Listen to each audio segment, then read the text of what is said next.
When Marcus Chen's hands shook so badly he dropped the wrench, he knew 89 Hells Angels bikers surrounding his garage weren't here to thank him.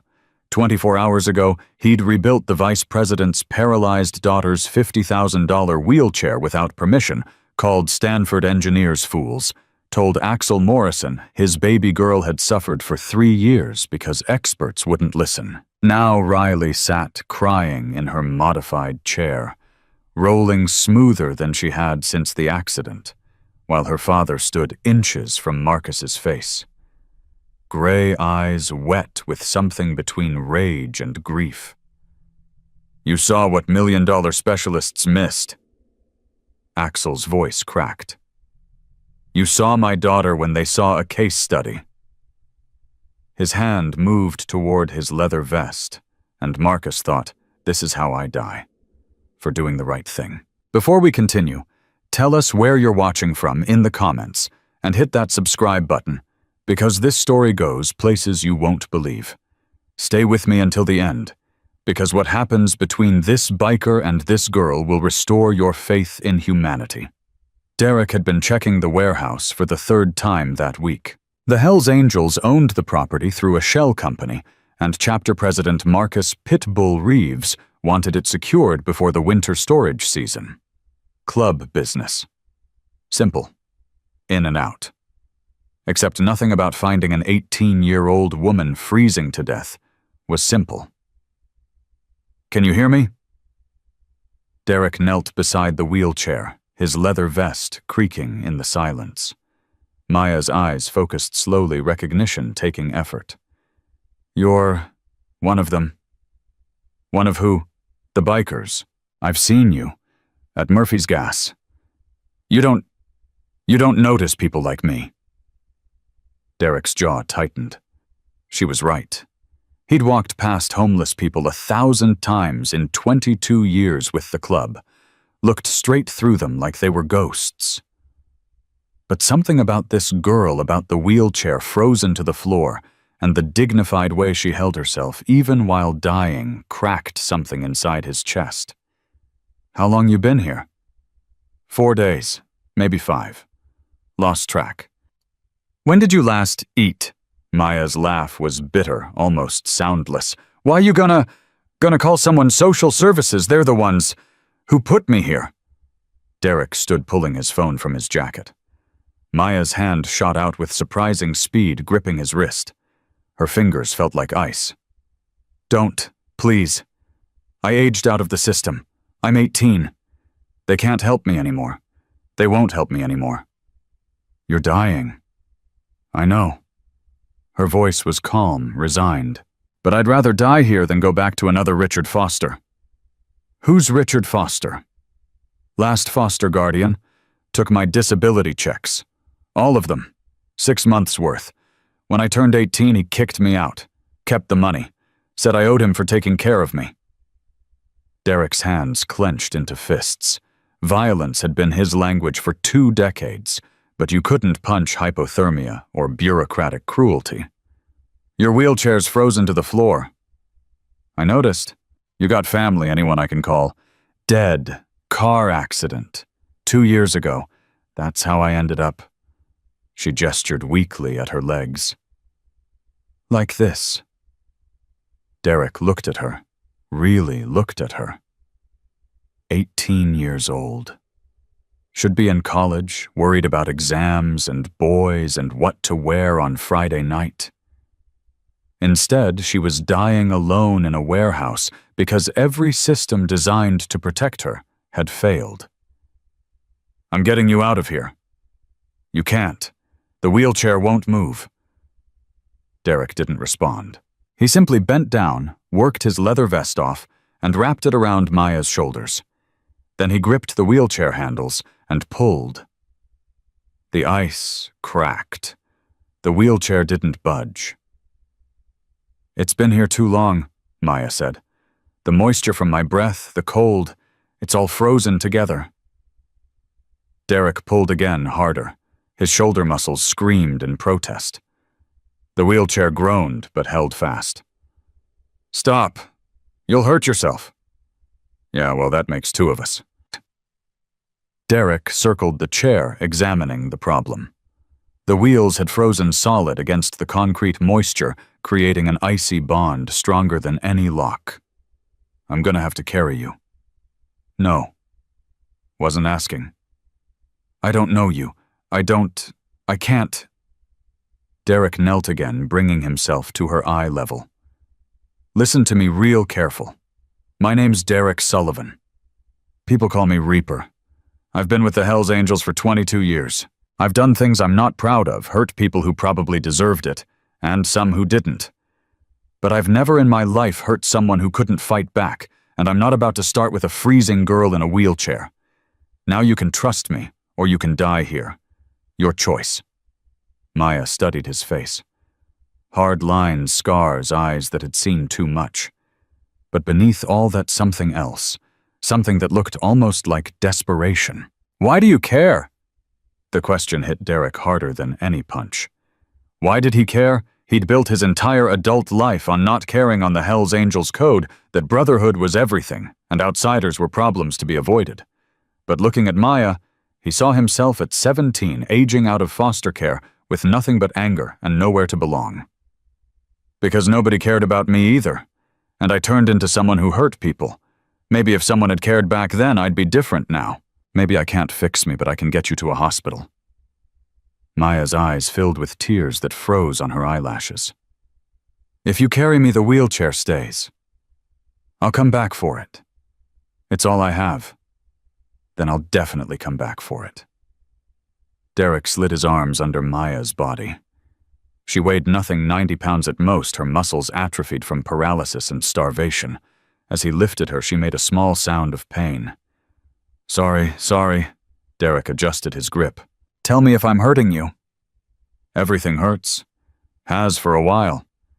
The walk to Derek's truck took 7 minutes that felt like 7 hours. The December wind cut through his shirt, but Maya had his vest, his heat. His motorcycle sat in the parking lot, useless for transporting someone who couldn't feel her legs. The truck was old, barely heated, but it ran. Derek settled Maya in the passenger seat, cranking the heat to maximum. Her lips were still blue, her breathing shallow. "Stay with me," he said, pulling onto the empty highway toward Glacier Falls General Hospital. "Talk to me. Tell me something." "Like what?" "Anything. Your favorite color. What you wanted to be when you grew up. Anything that keeps you awake." Maya's head lolled against the window. "Computer science.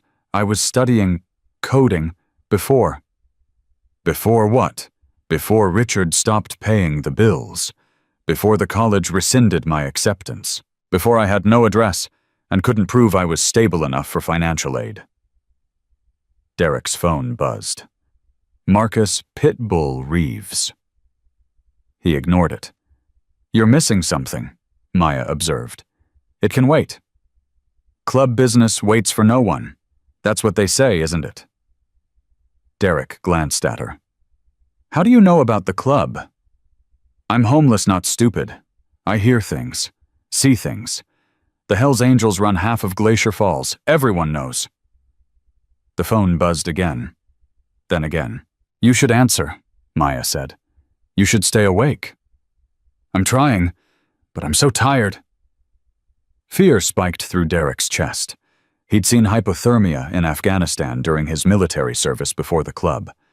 The tiredness was dangerous, the body's surrender. "Maya, look at me." She turned her head slowly. "You don't get to quit. Not today. Not after surviving 6 weeks on the streets. You hear me?" "Why not? What's the point?" "The point is you're 18 and you've got your whole life ahead of you." "My whole life in a wheelchair with no money, no family, no future." "Your whole life proving everyone wrong. The foster system that failed you. Richard Foster who stole from you. Every person who looked past you like you didn't matter. You survive this, you win. They lose." Something flickered in Maya's eyes. Anger, maybe. Or stubbornness. "I do like winning," she whispered. "Then stay awake and win." The hospital emergency entrance blazed with light. Derek carried Maya through the automatic doors, and the night nurse's expression shifted from routine to alarm in seconds. "I need help," Derek shouted. Two nurses appeared with a gurney. They transferred Maya with practiced efficiency, cutting away Derek's vest to check her vitals. "How long has she been hypothermic?" a young doctor asked, already starting an IV line. "I don't know. Found her in a warehouse. At least 4 days." "Is she your daughter, sister?" "No." "Then who are you?" Derek looked at Maya, at her blue lips and closed eyes, at the monitors already beeping warnings about her core temperature and heart rate. "I'm the guy who found her." The doctor studied Derek's appearance, the Hells Angels tattoos. The scarred knuckles, the rough edges of a man who lived outside polite society. "We'll need information. Insurance, medical history, guardian contact." "She doesn't have any of that. She's a foster kid who aged out. Homeless." The doctor's expression hardened. "Then we'll need to contact social services." "Do what you need to do. Just don't let her die." They wheeled Maya away, and Derek stood in the empty corridor. His vest gone, his phone buzzing with increasing urgency, his entire night spiraling in directions he'd never anticipated. The phone finally stopped buzzing. Then it rang. Marcus Pitbull Reeves didn't call unless it was serious. Derek answered. "Yeah." "Where the hell are you?" "We got a situation. Need all hands at the clubhouse. Now." "I'm at the hospital." Silence. Then, "You hurt?" "No." "Then get here. We got problems with the Reyes crew. They're moving product through our territory. We handle this tonight or we got a war." Derek looked down the corridor where they'd taken Maya. "I can't leave." "Can't or won't, both." "Reaper, I don't know what's going on, but club business comes first. You know that.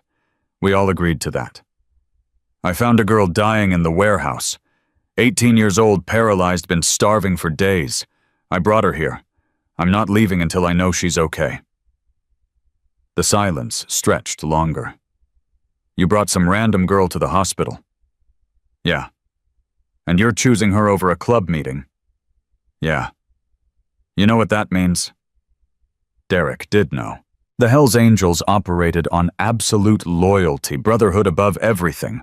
Choosing an outsider over the club was choosing exile. "I know, Pitbull, but I can't walk away from this."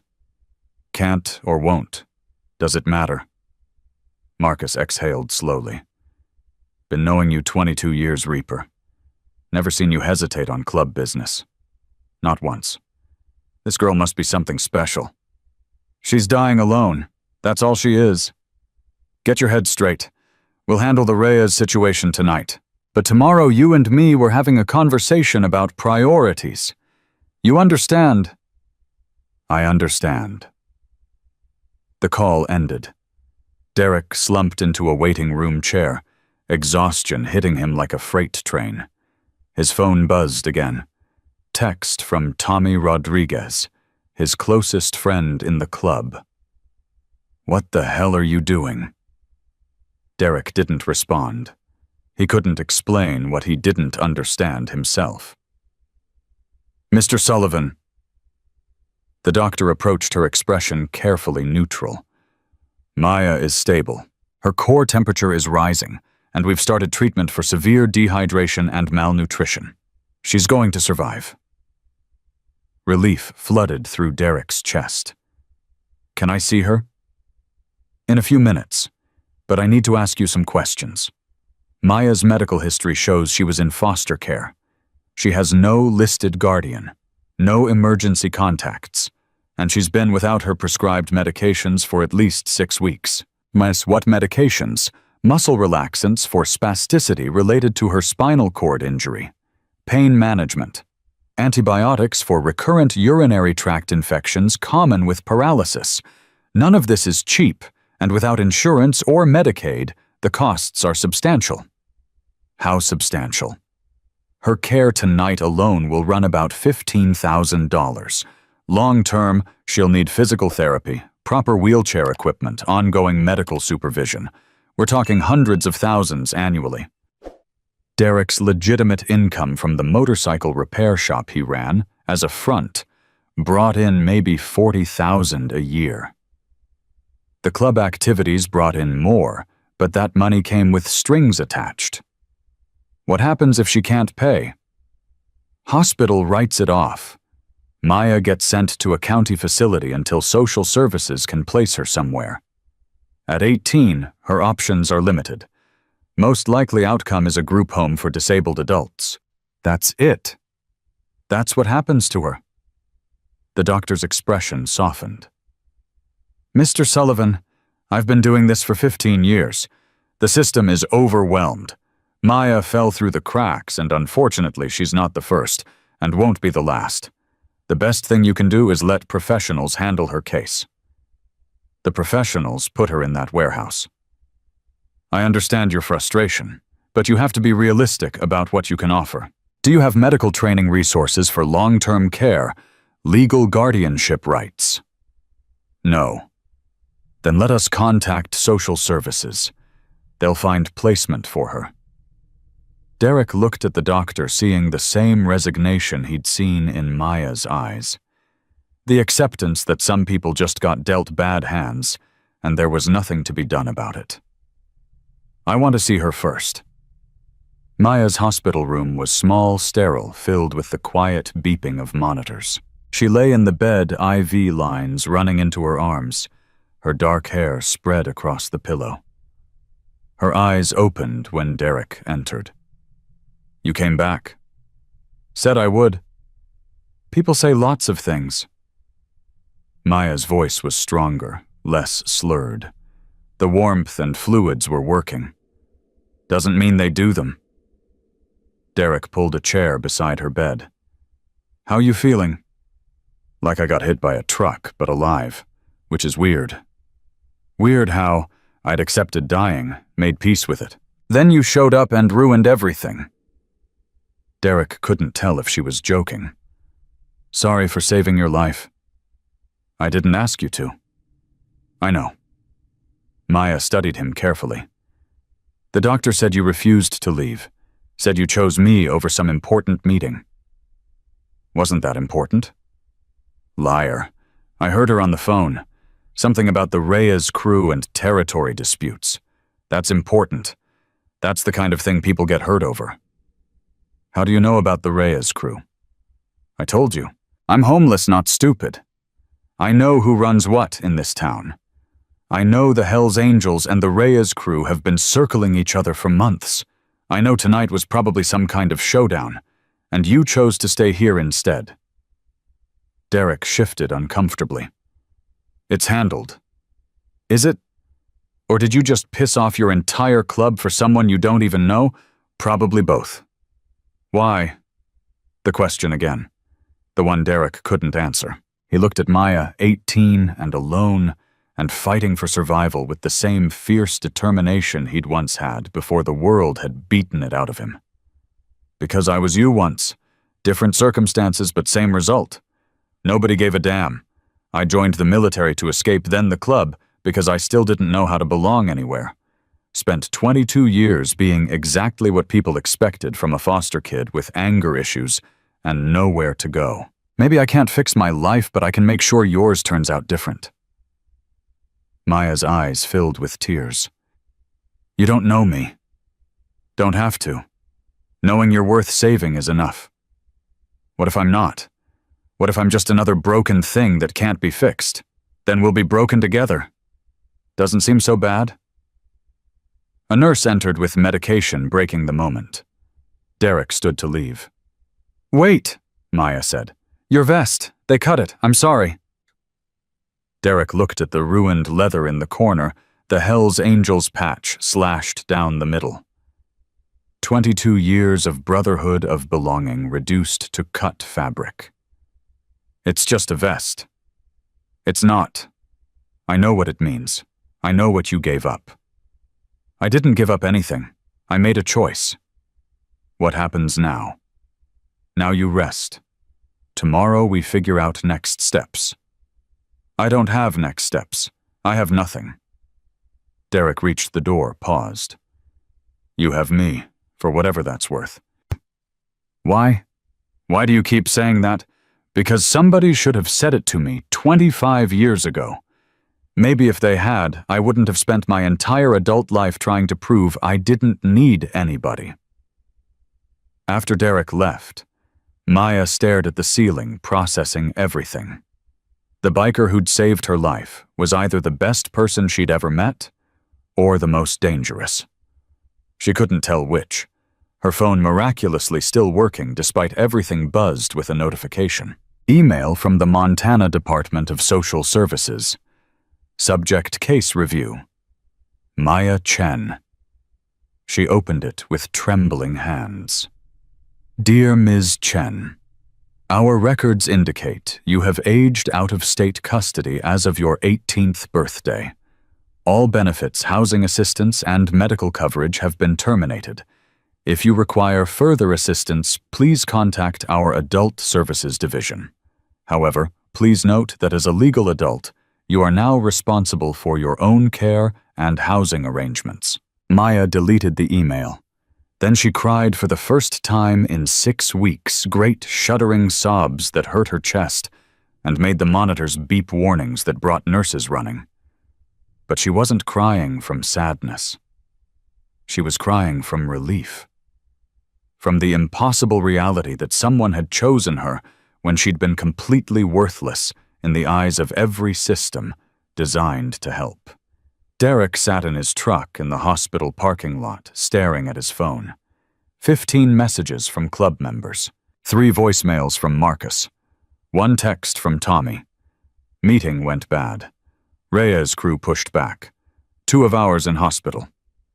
Where are you? He should go to the clubhouse, should explain himself, should remind everyone that he'd given 22 years of absolute loyalty.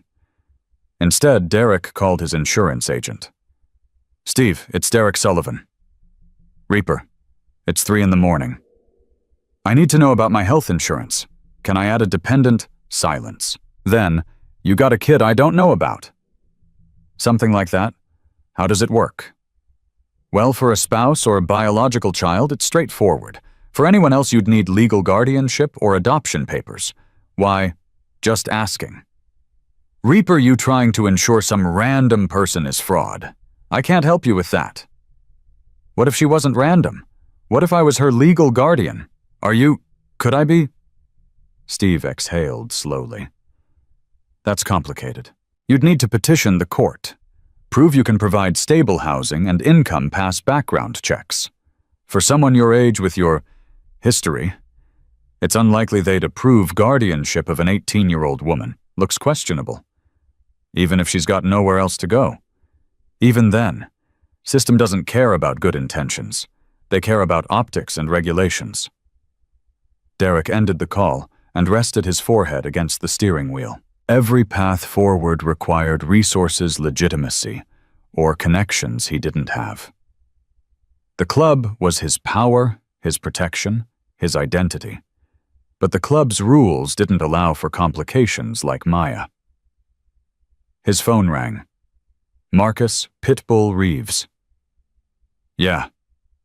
Clubhouse, now. This isn't optional. The line went dead. Derek looked back at the hospital at the window where he thought Maya's room might be, at the choice crystallizing in front of him with brutal clarity. He started the truck and drove toward the clubhouse, knowing that whatever happened next would change everything. The rusty spoke hadn't changed in 22 years. Same scarred bar, same nicotine-stained walls, same back room where the Hells Angels settled business that couldn't be settled anywhere else. Derek pushed through the door at 4 in the morning to find 12 men waiting, their faces ranging from concerned to furious. Marcus Pitbull Reeves sat at the head of the table, his president's gavel resting in front of him, like a judge's verdict waiting to drop. Sit down, Reaper. Derek sat. The silence pressed against his chest like a physical weight. You want to tell us what happened tonight? Marcus's voice was carefully controlled, which was worse than anger. I found someone who needed help. I helped them. You found some girl and missed the most important club meeting in 6 months. This from Danny Psycho Morrison, who'd hated Derek since day one. Two of our brothers are in the hospital because the Reyes crew thought we were weak enough to push. You know why they thought that? Because our enforcer didn't show up. Who got hurt? Derek asked. Tommy took a knife to the ribs. Spider broke his arm in 3 places. Marcus leaned forward. Now tell me why an 18-year-old girl you don't know was more important than your brothers. Derek met his eyes. Because she was dying and they weren't. That's it. That's your excuse. It's not an excuse. It's the reason. Psycho slammed his fist on the table. We don't do charity work. We don't save random people. We take care of our own, and she ain't our own. She is now, Derek said quietly. The room erupted. Voices overlapping accusations flying the fundamental question underneath all of it. Had Derek chosen an outsider over the Brotherhood, Marcus brought the gavel down hard. Everybody shut up. The room fell silent. Reaper, you've been with this club since you were 23. You've bled for us, fought for us, never once put anything before the patch on your back. So I'm going to ask you straight. Is this girl worth losing everything you've built here? Derek thought about Maya's blue lips and hollow eyes, about the way she'd accepted death with more dignity than most men faced life, about the foster system that had chewed her up and spit her out, the same system that had failed him 25 years ago. Yeah, she is. Why? Because I looked at her and saw me at 17, except she's better than I was, stronger. She survived 6 weeks on the streets in a wheelchair and didn't break. I lasted 3 days before I was stealing to eat. If someone had given me a choice back then, maybe I wouldn't have spent the next 22 years proving I was exactly as worthless as everyone thought. Marcus studied him for a long moment. What's your plan here? You gonna be her daddy, her big brother? What exactly are you trying to do? I don't know yet, but I know I can't walk away. Tommy Rodriguez spoke up from the corner, his voice strained from the knife wound. Let me tell you something about Reaper. 15 years ago, I got jumped outside a bar in Billings. 3 guys with bats and bad intentions. Reaper was supposed to be on a run to Spokane, but he turned around because I called. Drove 6 hours back, got there right as they were about to finish me. You all remember what he did to those guys? Silence. Put 2 in the hospital and 1 in the ground. Spent 18 months in county jail because he wouldn't rat on the club. Never complained once. Tommy shifted painfully. So if Reaper says this girl's worth it, maybe we should trust that he knows something we don't. Or maybe he's thinking with something other than his brain, Psycho muttered. Derek stood so fast his chair fell backward. Say that again. You heard me. Girl's 18, you're 45. Looks suspicious as hell. Derek's fist connected with Psycho's jaw before anyone could react. They went down in a tangle of limbs and leather, 22 years of mutual hatred finally spilling over. Marcus's gavel came down like thunder. Enough! Strong hands pulled them apart. Derek's knuckles were split, bleeding. Psycho's lip was already swelling. Both of you sit down and shut up. Marcus's voice could have cut steel. Reaper, you got something to say to Psycho's accusation? Derek wiped blood from his hand. That girl's paralyzed, starving, and dying. I carried her to the hospital because she couldn't walk. Anyone who thinks there's something twisted about that can come say it to my face outside and we'll settle it properly. Nobody's settling anything. Marcus looked around the table. Here's what's happening. Reaper, you got 1 week to get this situation handled. Find her a placement, get her stable, then get back to being the brother we need. You do that, we forget tonight happened. And if I can't handle it in a week, then you choose, her or the patch. Can't have both. And Derek picked up his fallen chair and sat down. What about the Reyes crew? Already handled? They backed off when they realized we weren't playing. But it cost us, and that cost is on you. Marcus pointed at the door. Get out. Come back when you've got your priorities straight. Derek left without another word. Outside, the December morning was starting to brighten the sun, not yet visible, but promising. His phone buzzed. Text from the hospital. Maya Chen is awake and asking for you. He drove back to Glacier Falls General, his split knuckles throbbing in rhythm with his heartbeat. The security guard in the lobby recognized him from earlier and waved him through without question. Maya's room was on the 3rd floor. Derek knocked softly. Come in.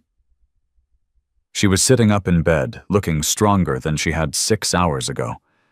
Color had returned to her face, and her eyes were clear. Those eyes tracked Derek's bloody knuckles immediately. What happened? Club meeting. They didn't like you missing it. That's an understatement. Derek sat in the same chair from before. How you feeling? Better. They've been pumping me full of fluids and food and medicine. Doctor says I'll live. Maya paused. She also says I can't stay here. Insurance issues. They're releasing me tomorrow. Releasing you where? Social worker came by an hour ago. Woman named Janet Williams. She's arranging placement in a group home in Billings. Says it's the best option for someone with my needs. Derek's chest tightened. You want to go to a group home?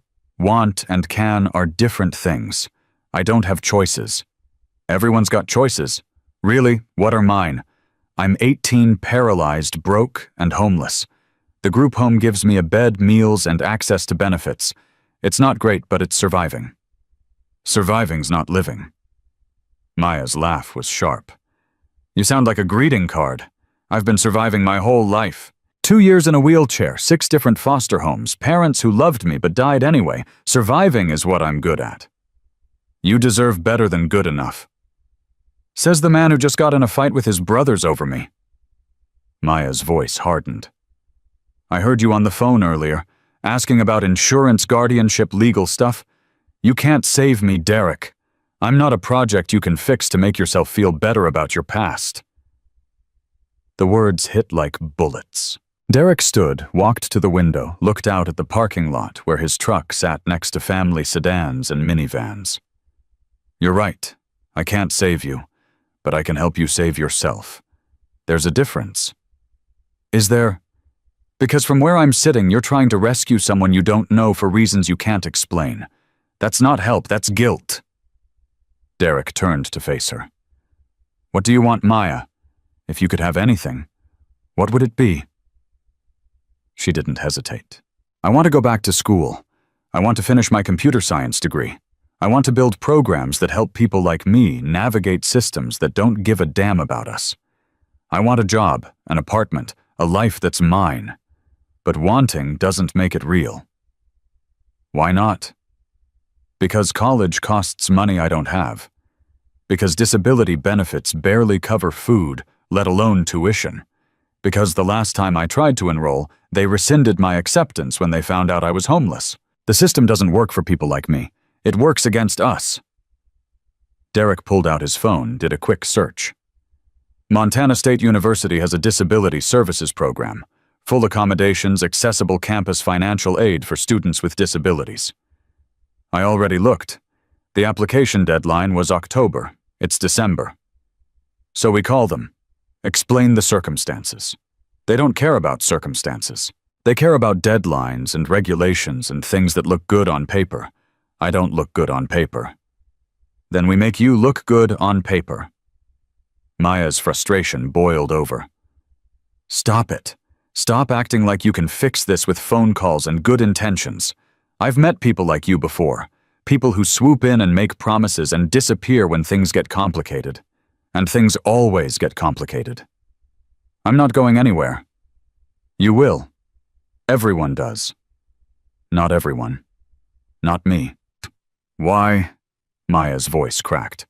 Why do you keep insisting you're different? What do you want from me? Derek sat back down, his voice quiet. I don't want anything from you. I want something for you. A chance I never got. And what did that club meeting cost you? What did choosing me cost? 1 week. I've got 1 week to get you stable and placed somewhere, or I lose my patch. Maya's eyes widened. They're kicking you out. They're giving me a choice. You or them. Then choose them. I'm not worth losing everything you've built. That's not your decision to make. Yes, it is. Maya's heart monitor started beeping faster.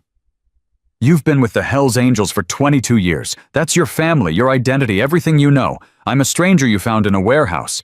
The math isn't complicated. You're right. It's not. Derek stood. I'm going to go get your wheelchair, the one you left in the warehouse. Then I'm going to find you a place to stay that's not a group home. Then we're going to figure out college and benefits and everything else. You got 1 week to decide if you want my help. After that, I choose you anyway, but at least you'll know you tried to talk me out of it. He left before Maya could respond.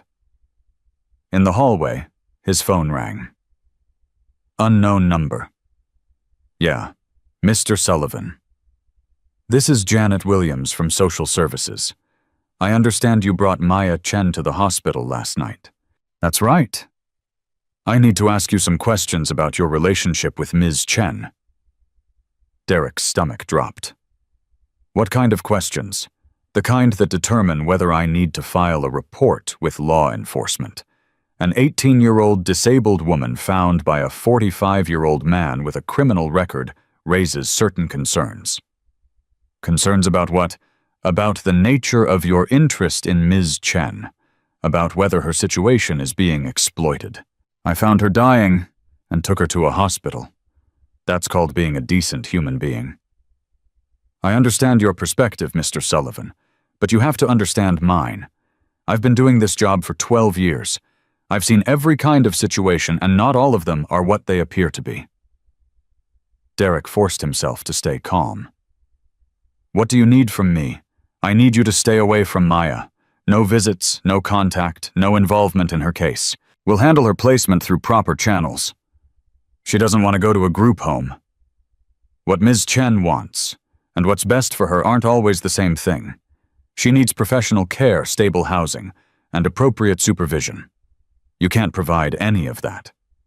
How do you know what I can provide? Your background check tells me everything I need to know. Hells Angels assault charges criminal associates. You're not suitable guardian material, Mr. Sullivan. The best thing you can do for Maya is let professionals handle this.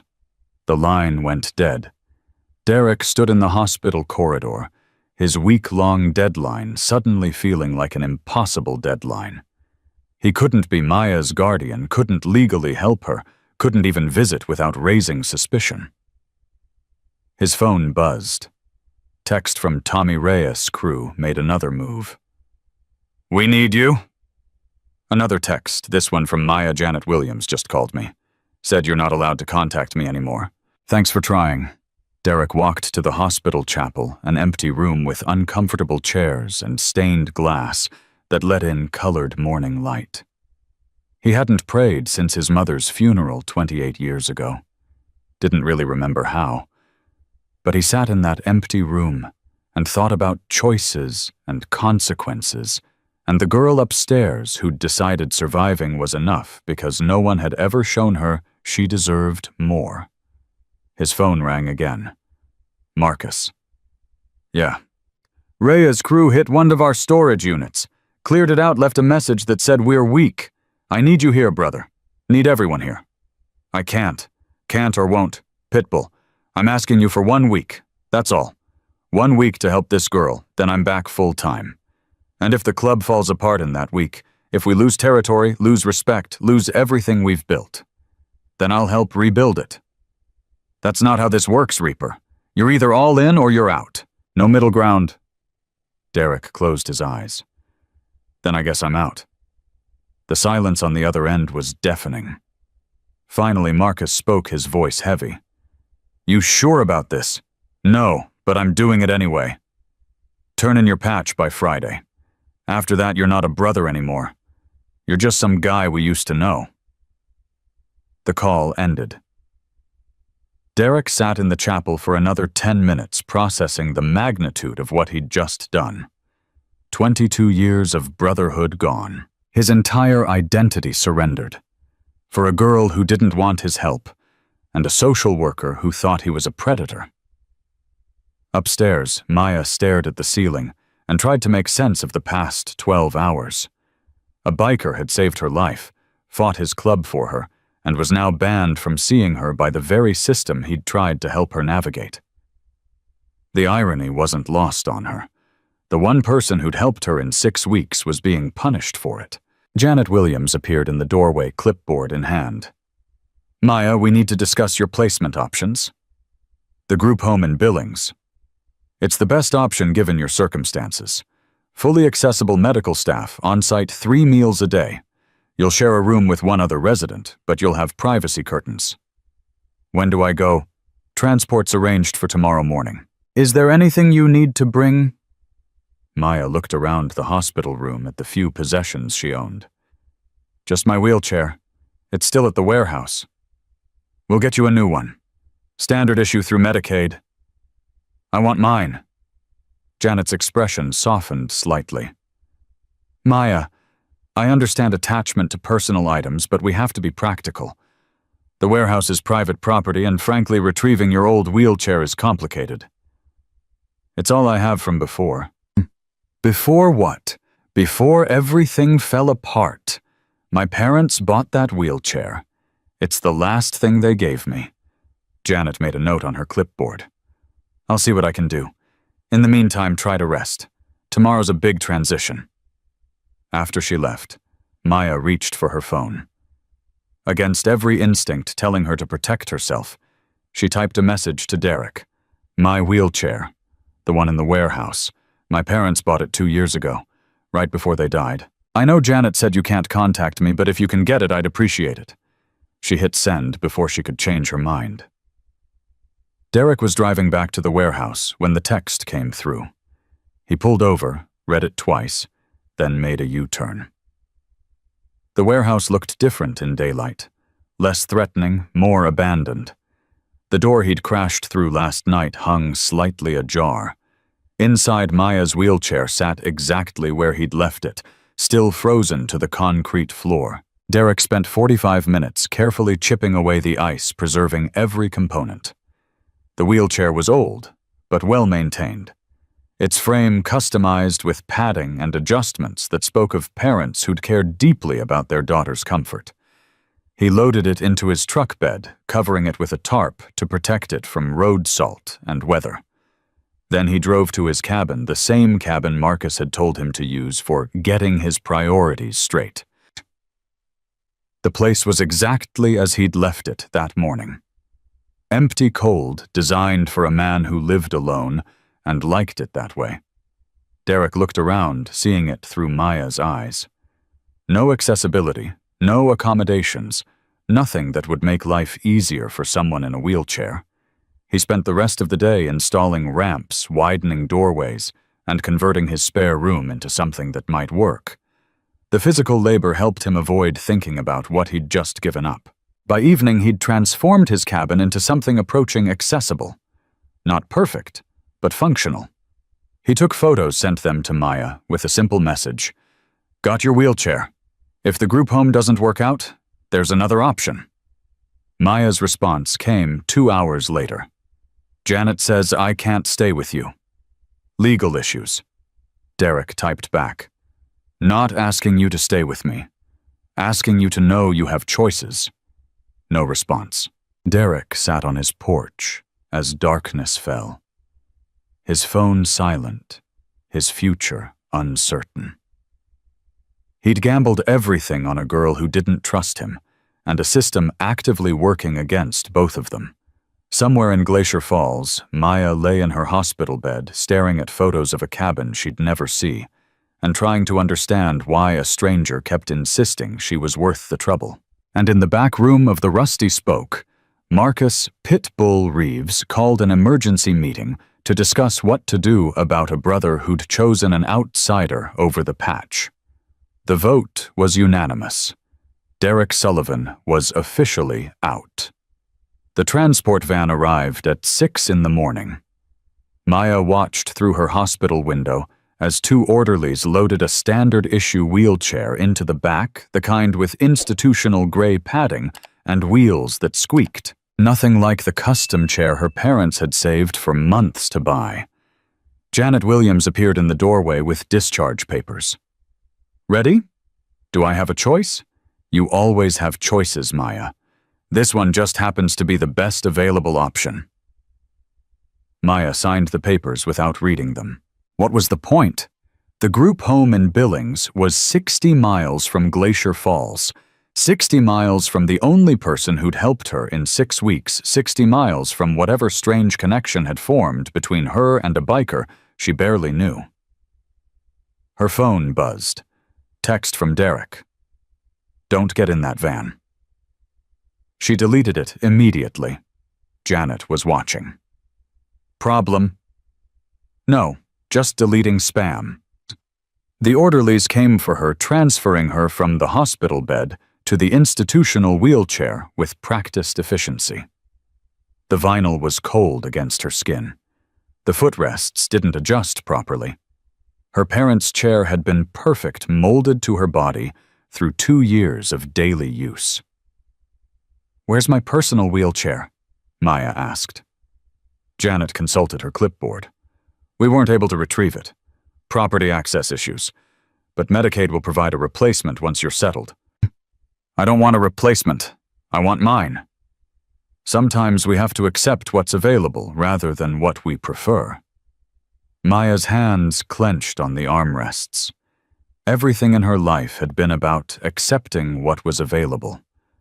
Foster homes that smelled like cigarettes and disappointment. Caseworkers who saw her as a file number. Systems designed to process people efficiently rather than help them effectively. The van was waiting outside. Maya looked at it and saw the next chapter of accepting less than she deserved. Her phone buzzed again. This time she didn't delete the message immediately. Your wheelchair is in my truck. Your choice, but I'm in the parking lot. Janet was talking to the orderlies about transport protocols. Maya looked at her phone at the message that represented everything risky and uncertain and completely outside the safe predictability of the group home. I need to use the bathroom, Maya said suddenly. Janet checked her watch. We're on a schedule. Unless you want me to have an accident in the van, I need to go now. 5 minutes later, Maya was alone in the accessible bathroom. Her phone pressed to her ear as Derek answered on the first ring. Where are you? She whispered. South parking lot. Blue Ford F-150. You coming? I don't know, this is crazy. Probably. But so is spending the rest of your life accepting what other people decide is good enough for you. Janet will call the police. She'll say you kidnapped me. You're 18. It's not kidnapping if you choose to leave. She'll say you manipulated me. Did I? Maya closed her eyes. No, but she won't believe that. Maya, I can't make this decision for you, but I can tell you that Van goes to Billings, and Billings is where dreams go to die on a waiting list. Your chair is here. Your choice is here. Question is whether you're brave enough to take it. I'm terrified. Good. Means you're paying attention. You got 2 minutes before Janet comes looking. Bathroom has a back exit that leads to the employee lot. From there, it's 50 yards to where I'm parked. Maya's heart hammered against her ribs. Every rational part of her brain screamed that this was insane.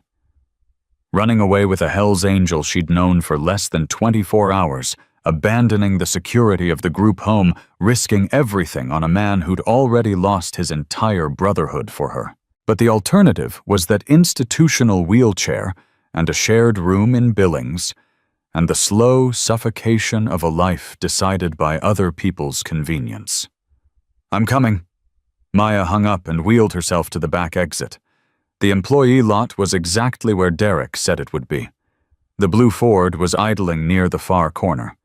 She pushed the wheels hard, racing across asphalt, praying no one looked out the right window at the right moment. Derek met her halfway, lifting her into the passenger seat, with the same careful strength he'd used in the warehouse. Her parents' wheelchair folded into the truck bed in seconds. You sure about this? He asked. No, drive. Derek pulled out of the parking lot just as Janet Williams emerged from the hospital's front entrance phone, already pressed to her ear. Maya watched her in the side mirror, watched her realize what had happened, watched the exact moment when this stopped being a routine placement and became a problem. "She's calling the cops," Maya said. "I know. They'll think you kidnapped me. Probably. You could go to jail.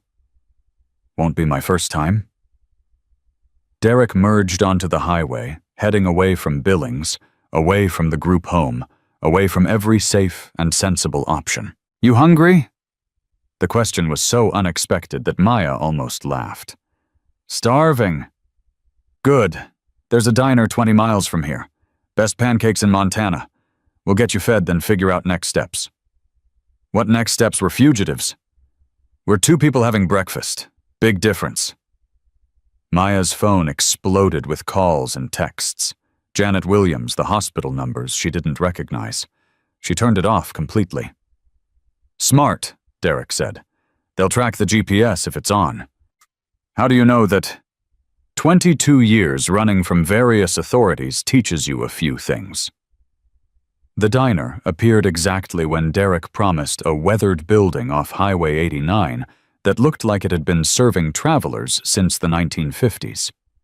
Derek carried Maya inside, while a waitress watched with curious eyes. "Booth or counter?" she asked. "Booth. And we need a phone." The waitress pointed to a payphone near the restrooms, an actual relic from before cell phones made them obsolete. Derek settled Maya in the booth, then disappeared to make a call while Maya studied the menu and tried to process what she'd just done. She'd run away. Actually run away from a legal placement with a social worker who probably had every cop in Montana looking for her by now. With a man she barely knew who'd just thrown away his entire life for reasons he couldn't quite explain. The rational thing would be to call Janet, apologize, return to the hospital, and accept the group home placement. The rational thing would be to stop trusting a stranger with a criminal past and gang affiliations. But rational had gotten her starving in a warehouse with a frozen wheelchair and blue lips. Rational had gotten her 6 different foster homes and guardians who stole her disability checks. Rational had failed her repeatedly. Derek returned and slid into the booth across from her. "Ordered you the pancakes, and I called a lawyer." "A lawyer? With what money?" "Tommy Rodriguez's brother is a public defender in Missoula. Owes me a favor. He's looking into the legalities of what we just did." The waitress brought coffee and orange juice. Maya wrapped her hands around the warm mug, grateful for something to hold on to. "What did he say, the lawyer?" "That you're 18 and legally allowed to refuse placement. That Janet Williams can't force you into the group home, but she can make life difficult by claiming you're mentally incompetent, or that I'm exerting undue influence." "Are you—" Derek met her eyes. "I showed you an option.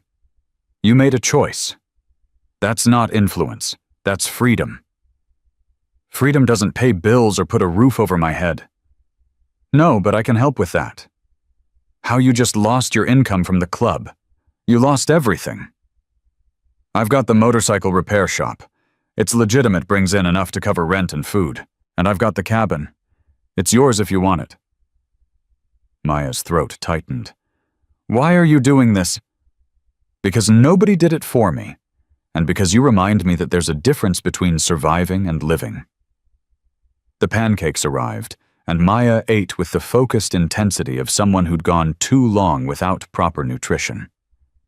Derek watched her his own food untouched. "What happens now?" Maya asked between bites. "Now we make you impossible to ignore. We get you enrolled in school, get your benefits sorted, prove to Janet Williams and everyone else that you're not a victim who needs saving. You're a person who needs a chance. And if it doesn't work, then we try something else. But giving up isn't on the table." Maya's hands shook slightly as she set down her fork. "I'm scared." "I know." "What if I'm not worth all this trouble?" Derek leaned forward. "Listen to me carefully. You survived 6 weeks on the streets in December in a wheelchair. You maintained your dignity and your hope when most people would have broken. You're brilliant enough to be studying computer science at 18. You're worth every bit of trouble and more. The question isn't whether you're worth it. The question is whether you believe it. Before Maya could respond, the diner door opened and Janet Williams walked in, 2 police officers flanking her. Derek's hand moved toward his pocket, then stopped. Stay calm. Let me handle this. Janet approached the booth, her expression a mixture of anger and professional concern. Maya, you need to come with me right now. I'm not going to the group home. That's not your decision to make when you're under mental duress. I'm not under duress. I'm eating pancakes. One of the officers stepped forward. Ma'am, we need you to come with us. There are questions about your current situation.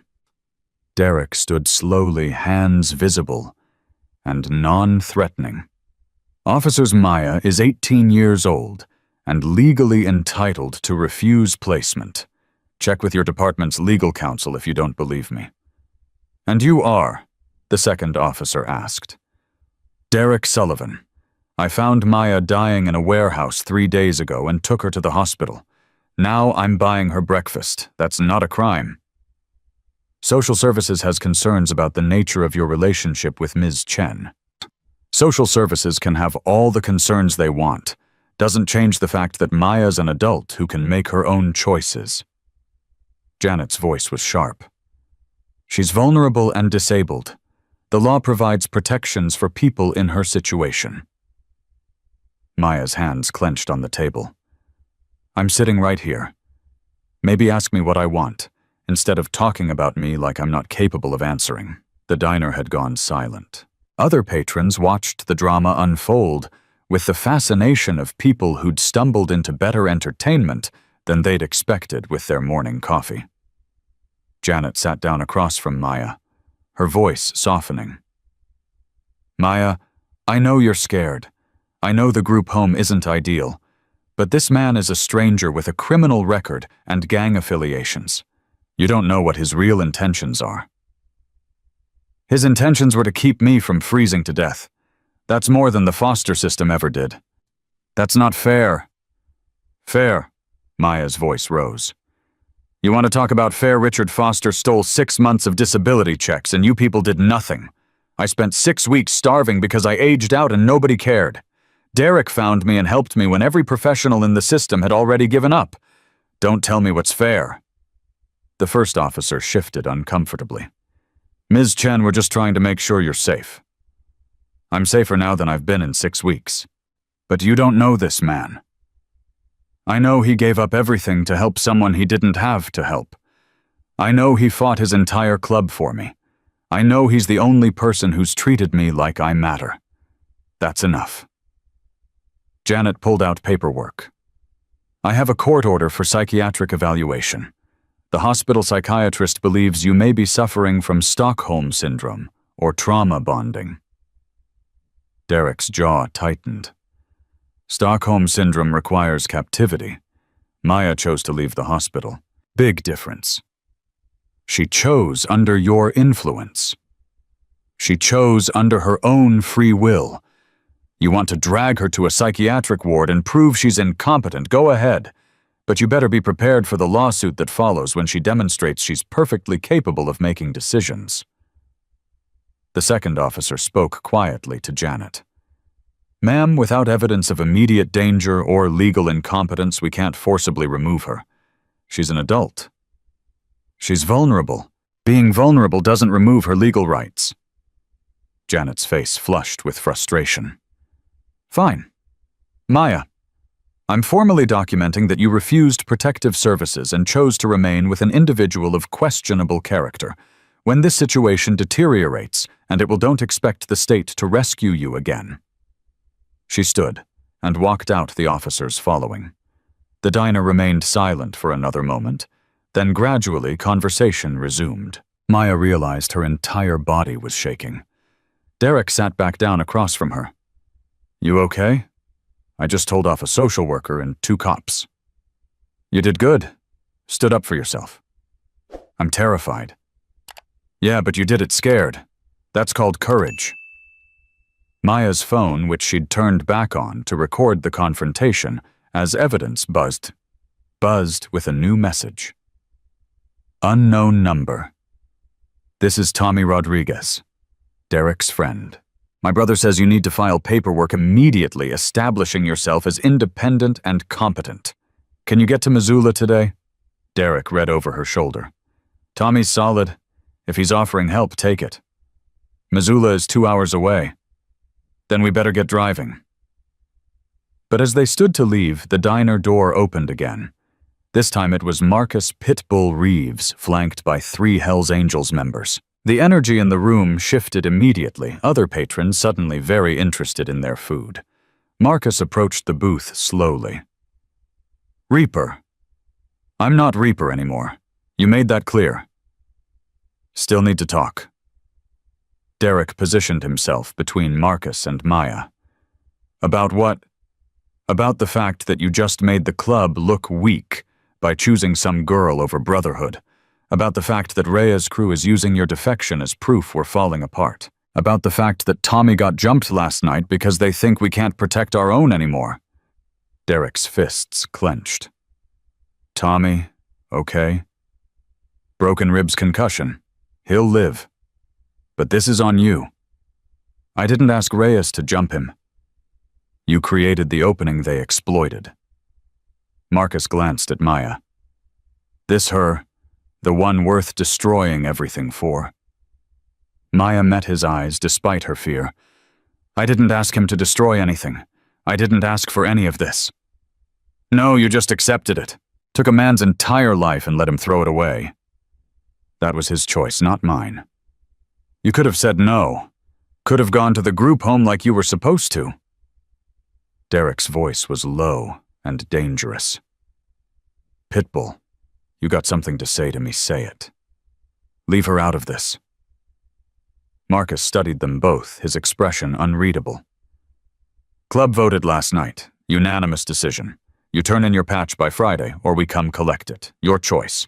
Already made my choice. Then we're done here. Marcus turned to leave, then paused. One more thing. That cabin you're planning to set her up in, it's on club property. Technically, we own it through the Shell Corporation. You're evicted effective immediately. The words hit like a physical blow. Derek's entire plan, his one concrete offer of stability from Maya, had just evaporated. You can't do that. Already did. You got 48 hours to clear out.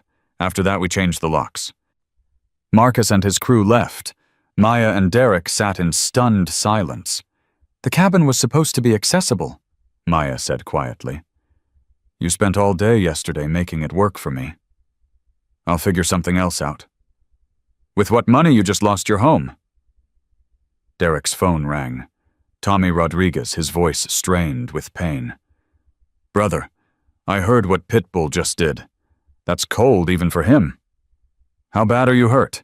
I'll live. Listen, my place has a spare room. It's not much, but it's got a bathroom you could modify for wheelchair access. You and Maya can stay there while you figure things out. Tommy, you're already in the hospital because of me. I can't ask you to. You're not asking. I'm offering. Get your stuff from the cabin before Pitbull makes good on his eviction threat. I'll text you the address. The call ended. Derek looked at Maya, seeing his own uncertainty reflected in her eyes. This is getting complicated, she said. Yeah. We could still go back. I could call Janet, apologize, say I was confused. Is that what you want? Maya thought about the group home, the institutional wheelchair, the life of accepting whatever was offered, because begging for better made you ungrateful. Then she thought about pancakes in a diner and a man who'd risked everything because he believed she deserved more. No, I want to go to Missoula and file paperwork that proves I'm competent to make my own choices. Then I want to figure out how to get back into school. Then I want to build a life that's mine. Derek smiled, the first genuine smile Maya had seen from him. Then that's what we'll do. They left the diner, and drove toward Missoula Maya's phone filling with messages from Janet Williams, threatening legal action, the hospital demanding payment for services rendered, and numbers she didn't recognize asking questions she wouldn't answer. But there was one message that made her pause. From an email address she vaguely recognized, Montana State University Office of Admissions. We received an inquiry about late enrollment for a student with extraordinary circumstances. Please call to discuss options. Maya showed Derek the message. Did you do this? Made a phone call while you were in the bathroom at the hospital. Explained your situation. Looks like someone listened. They'll want transcripts, applications, proof of financial stability. Then we'll get it for them, one step at a time. But Maya's relief was short-lived. As they crossed into Missoula city limits, Derek's phone rang with a number he didn't recognize. Yeah, Mr. Sullivan. This is Detective Morrison with the Glacier Falls Police Department. We need you to come in for questioning regarding allegations of custodial interference and potential exploitation of a vulnerable adult. Derek's hands tightened on the steering wheel. I haven't interfered with anyone's custody. Maya's 18 and made her own choice. That's one interpretation. Ms. Williams has another. We'd like to hear your side of the story. Voluntarily, of course. And if I decline, then we get a warrant. Either way this conversation happens. Your choice whether it happens the easy way or the hard way. Derek looked at Maya, saw her fear and determination in equal measure, and made a decision that would define everything that came next. I'll come in, but I'm bringing a lawyer. That's your right. We'll see you tomorrow at 9.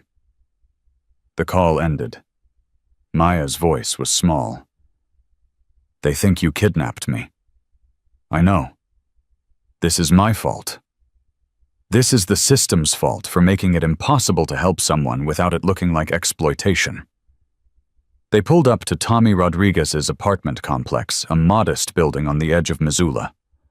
Tommy answered the door in a hospital gown, his ribs wrapped in bandages, his face bruised but determined. Welcome to Casa Rodriguez. It's not fancy, but it's got working heat and a bathroom that's almost accessible. Maya wheeled herself inside, seeing a space that was cluttered, but clean, lived in, but welcoming. The spare room was small, barely big enough for a bed and her wheelchair, but it had a window that let in afternoon light. It's perfect, she said, meaning it. Tommy smiled, despite his obvious pain. My brother's expecting you at his office in an hour.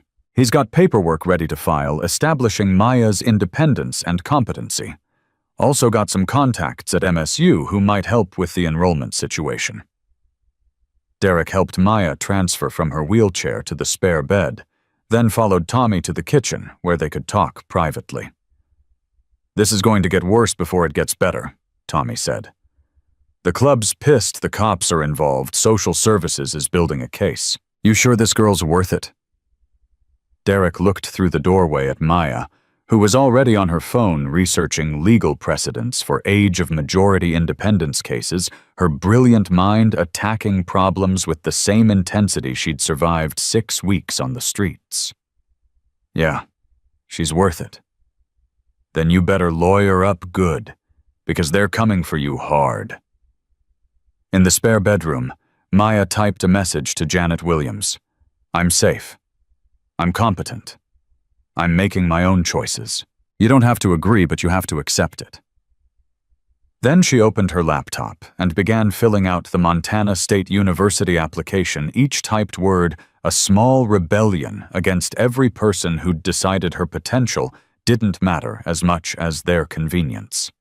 Outside storm clouds gathered over Missoula, promising snow and complications, and a fight that was just beginning. Carlos Rodriguez's law office occupied the second floor of a building that had seen better decades. The elevator was broken, which meant Derek carried Maya up 2 flights of stairs, while her wheelchair bounced against his back. By the time they reached the top, both were breathing hard. Sorry, Maya said for the 3rd time. Stop apologizing. You didn't break the elevator. Carlos met them at the door, younger than Derek expected, maybe 35, with the sharp eyes of someone who'd fought uphill battles his whole career. He looked nothing like his brother Tommy except for the same stubborn set to his jaw. "Come in. We've got about 45 minutes before the courthouse closes, and we need every second."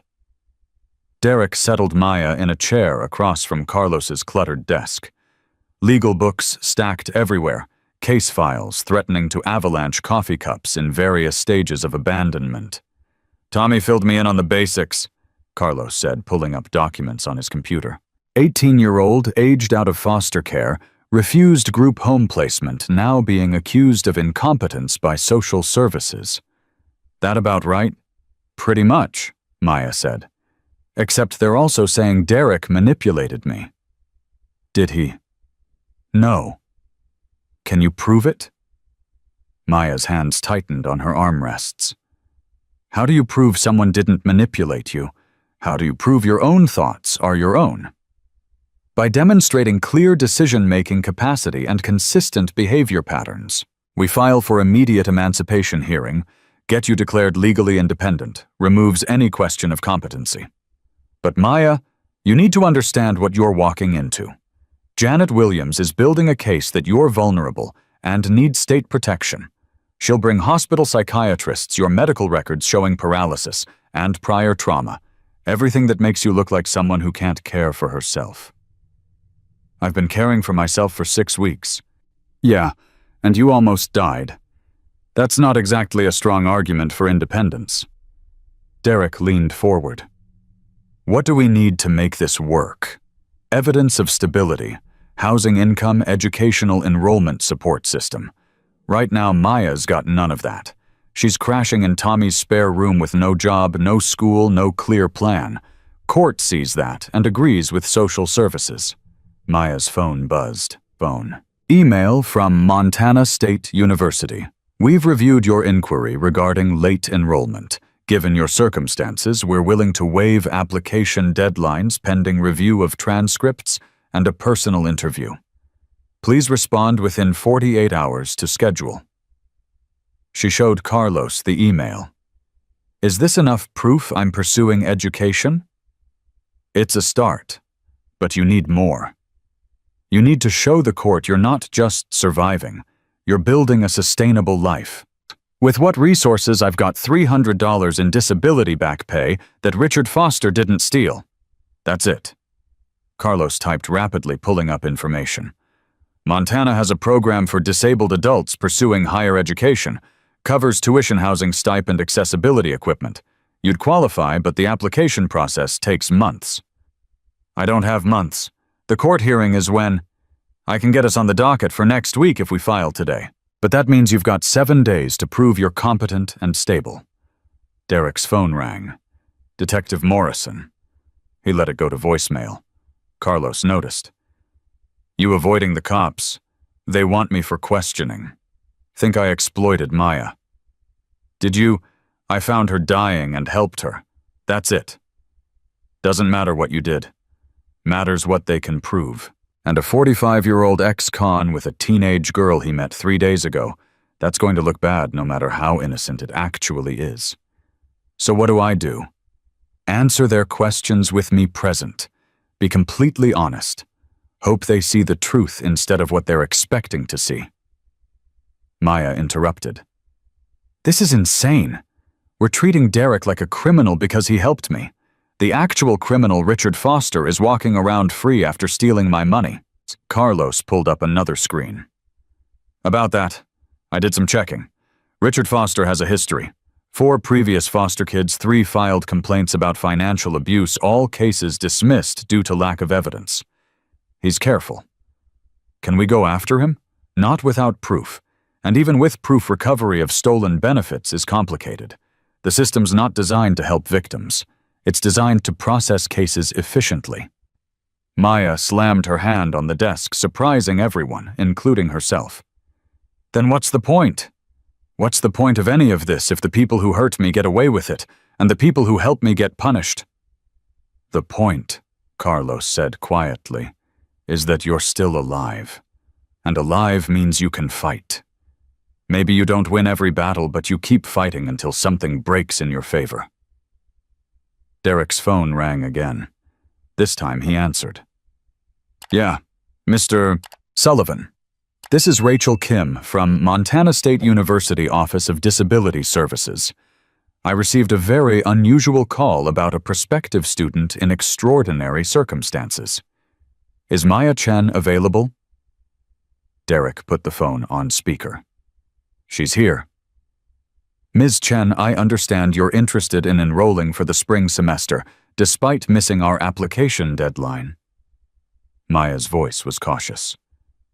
Yes, I was previously accepted for fall semester 2 years ago, but my circumstances changed. I've pulled your original application. Perfect SAT scores, 4.0 GPA, advanced placement credits in computer science and mathematics. You were offered a full scholarship that you declined. Why? I didn't decline it.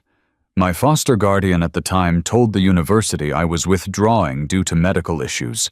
I found out months later he'd forged my signature. Silence on the other end. Then, that's fraud. Yes, but proving it is complicated. Ms. Chen, we've had several cases of students in foster care being prevented from accepting admission by guardians who wanted to keep receiving benefit checks. It's disgraceful, and we've implemented new policies to prevent it. If you're still interested, I'd like to expedite your re-enrollment. Maya's hands shook. What would that require? An interview tomorrow at 10 copies of your high school transcripts, which we have on file, and documentation of your current living situation. We have accessible on-campus housing available immediately. Room and board covered by scholarship, plus a stipend for personal expenses. Derek watched Maya's face cycle through disbelief, hope, and terror in rapid succession. I'll be there, Maya said. Excellent. One more thing. We've recently partnered with a legal clinic that helps students navigate the foster care system and establish independence. I'm forwarding you their contact information. They specialize in exactly the kind of case you're facing. After the call ended, Carlos leaned back in his chair. Well, that's a game changer. On-campus housing, educational enrollment, legal support. Court sees that they'll have a much harder time arguing you're incompetent. But I still need to prove I can handle it, and I need to survive the next 7 days without Janet Williams getting a court order. Then we file the paperwork now, and hope the judge sees sense. They spent the next hour filling out forms, drafting statements, building a case for Maya's independence that rested on her intelligence, her survival skills, and her absolute determination not to be another victim of a system that ate vulnerable people alive. By the time they finished, the courthouse was closed, which meant filing first thing in the morning. Carlos walked them to the door. Derek, about that police interview tomorrow. Don't go in angry. Don't go in defensive. Just tell the truth, and let me handle the rest. And if they arrest me, then Maya loses her biggest advocate right when she needs you most. So don't give them a reason. They drove back to Tommy's apartment in silence. Maya stared out the window at Missoula's streets, processing everything that had happened in the past 12 hours. This morning, she'd been in a hospital bed accepting the group home as inevitable. Now she was applying to college, filing for legal independence, and building a life that felt both terrifying and possible. You okay? Derek asked. I don't know. Everything's happening so fast. We can slow down if you need to. No, slow down means they catch up. Means Janet finds a way to force me into the group home. We keep moving or we lose. Tommy's apartment was dark when they arrived. A note on the kitchen counter. At hospital for follow-up. Ribs worse than they thought. Might need surgery. Make yourselves at home. Leftovers in fridge. Maya wheeled herself to the spare room and transferred to the bed with practiced efficiency. Derek hesitated in the doorway. You need anything? Sleep. And maybe for tomorrow to not be a disaster. I can guarantee the sleep part at least. But sleep didn't come easily. Maya lay awake, listening to unfamiliar sounds, processing the magnitude of what she'd done. She'd rejected the system's solution, run away with a stranger, and gambled her entire future on the belief that she deserved better than what was being offered. Her phone buzzed. Text from an unknown number. "This is Richard Foster. I heard you're making trouble for social services. That's real ungrateful considering everything I did for you." Maya's heart rate spiked. She texted back, "You stole 6 months of my benefits. That's called fraud." The response came immediately, "Prove it. I've got records showing every penny went to your care. You try to cause problems for me. I'll make sure everyone knows how unstable you really are. How you ran away with some biker because you can't handle adult responsibilities." Maya's hands shook as she typed, "Stay away from me." "Or what? You'll have your criminal boyfriend beat me up. That'll look great in court. Unstable girl with violent associations. They'll lock you up for your own protection." She threw the phone across the room, heard it hit the wall, didn't care. Tears came hot and angry, her body shaking with fury and helplessness. Derek appeared in the doorway. "What happened?" Maya couldn't speak, just pointed at the phone on the floor. Derek retrieved it, read the messages, his expression darkening with each line. "This is harassment. We're showing this to Carlos." "He's right, though. Every choice I make, they'll use against me. I ran away. I'm with you. I rejected help. It all looks like I'm unstable. Or it looks like you're fighting back. Depends who's telling the story." "They control the story. They're the system. I'm just some broken girl in a wheelchair." Derek knelt beside the bed, bringing himself to her eye level. "Listen to me. You are not broken. You survived things that would have killed most people. You taught yourself coding while homeless. You're brilliant and strong and stubborn as hell. Richard Foster is scared because he knows you could destroy him if you had the resources. That's why he's trying to intimidate you now before you get those resources. What if I can't do this? What if I fail the MSU interview, or the court hearing, or everything falls apart? Then we pick up the pieces and try something else. But giving up because you're scared, that's not the girl who survived 6 weeks on the streets. That's not the girl who told off a social worker in a diner full of cops." Maya wiped her eyes. "I'm terrified." "Good. Means you're taking this seriously. Now get some sleep because tomorrow we're going to war and you need to be sharp." But sleep was impossible. At 2 a.m, Maya wheeled herself to the kitchen, where Derek sat at the table, his own demons keeping him awake. A bottle of whiskey sat in front of him, unopened. "Can't sleep either?" she asked. "Thinking about the interview tomorrow. What I'm going to say when they ask why a 45-year-old biker is helping an 18-year-old girl. Tell them the truth. The truth sounds crazy. I saw you and saw myself 25 years ago and decided to help for reasons I don't fully understand. That's not crazy. That's human." Derek studied her. "You should hate me right now. I've made your life infinitely more complicated. You gave me choices. First time in 2 years anyone's done that. Choices aren't worth much if they lead nowhere good. They lead somewhere I picked. That's worth everything." Derek's phone buzzed. Text from Marcus Last Chance. "Turn in your patch tomorrow and walk away clean. Don't, and we come collect it the hard way." Maya read over his shoulder. "What's the hard way?" "They take it by force. Beat me down, strip the patch, make an example. Club can't show weakness by letting someone just walk away. That's barbaric. That's brotherhood. Loyalty enforced through consequences. You're not going to give it to them, are you?" "Already made my choice. Giving them the patch now would be admitting I was wrong to help you. I wasn't wrong. Even if it costs you everything. Everything I'm losing was built on violence and fear. Maybe it's time to build something different." The next morning arrived too quickly.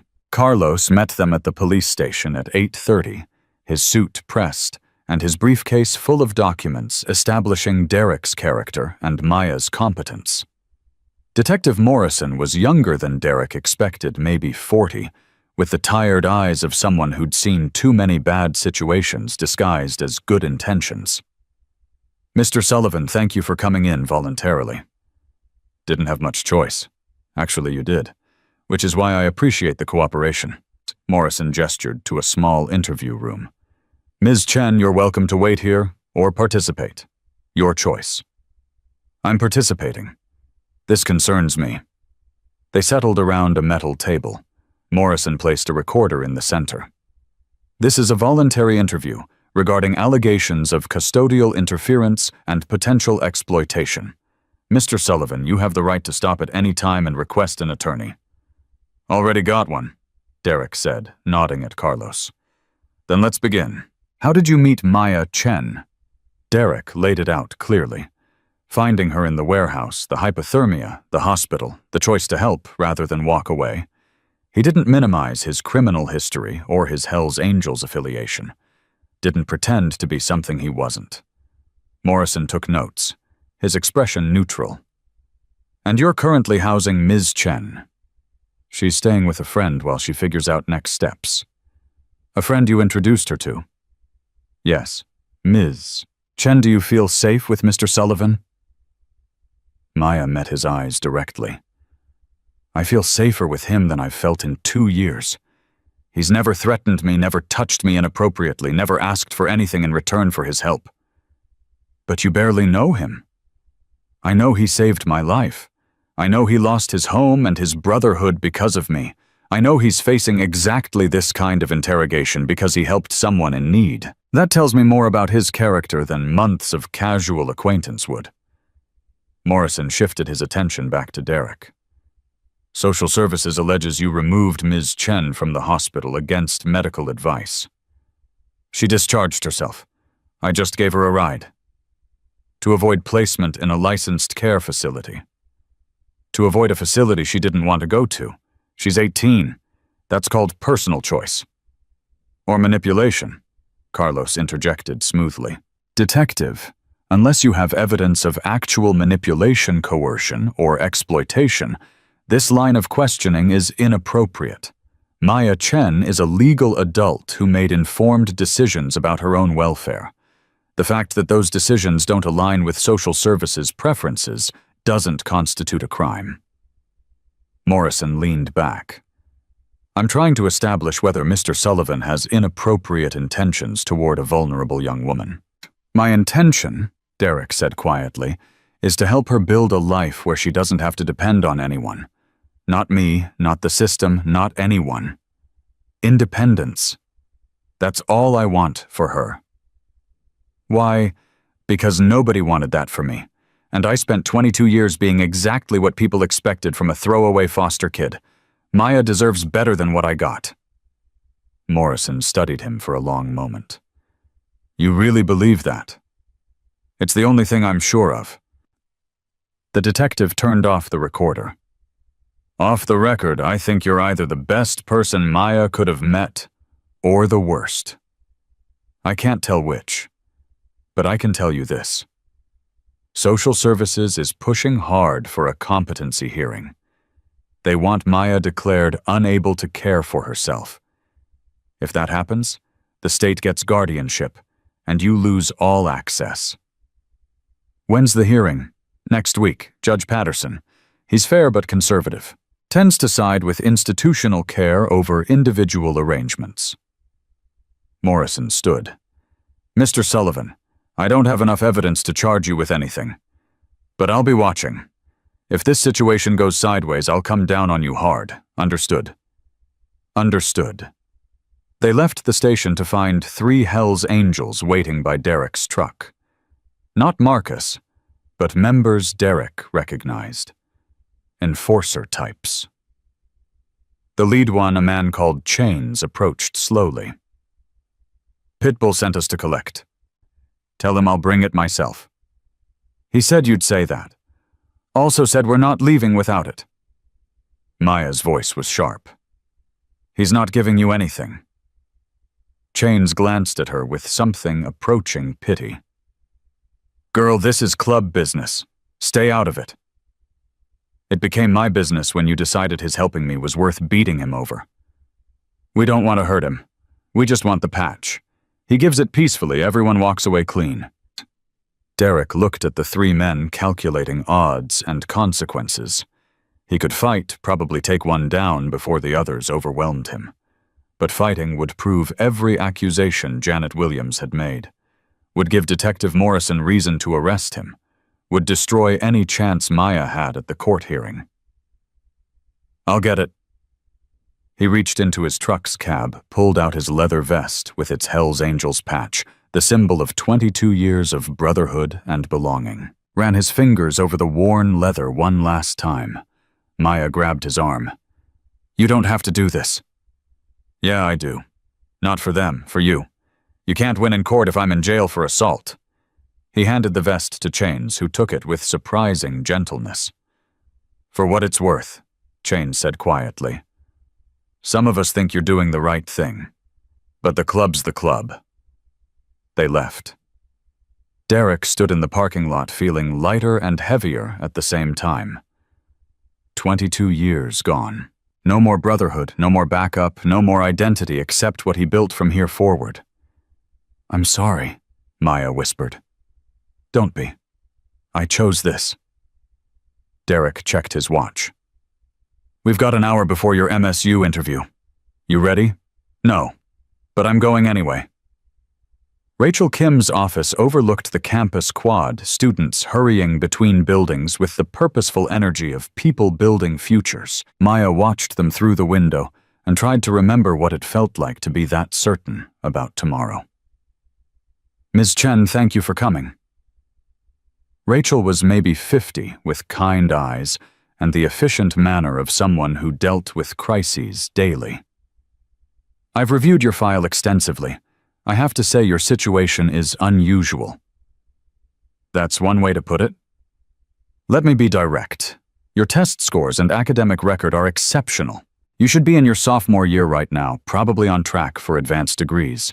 Instead, you're fighting just to survive. That's a failure of every system meant to protect students like you. Maya's throat tightened. I'm trying to get back on track. I know, and we want to help, but I need to understand your current situation clearly. Where are you living? With a friend temporarily. I'm applying for on-campus housing. Who's the friend? Maya hesitated, knowing how it would sound. His name is Derek Sullivan. He found me when I was homeless and helped me get medical treatment. Rachel made notes. And your relationship with Mr. Sullivan is... He's someone who believes I deserve a chance. That's all. Ms. Chen, I'm going to ask you a difficult question, and I need complete honesty. Are you being coerced or controlled in any way? No. I'm making my own choices for the first time in 2 years.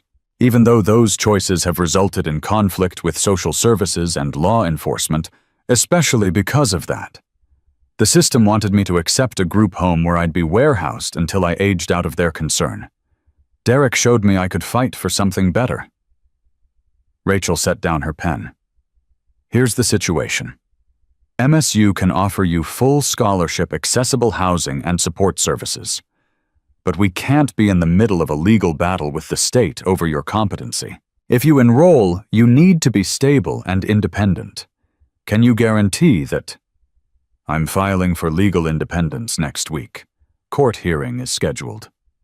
And if you lose that hearing, then I appeal, and I keep fighting until someone understands that being disabled doesn't make me incompetent. Rachel studied her for a long moment. I'm going to tell you something that doesn't leave this room. I was in foster care until I was 19. Aged out with nothing worked, 3 jobs to put myself through. Community college transferred here for my bachelor's, eventually got my master's and this position. I understand exactly what you're facing.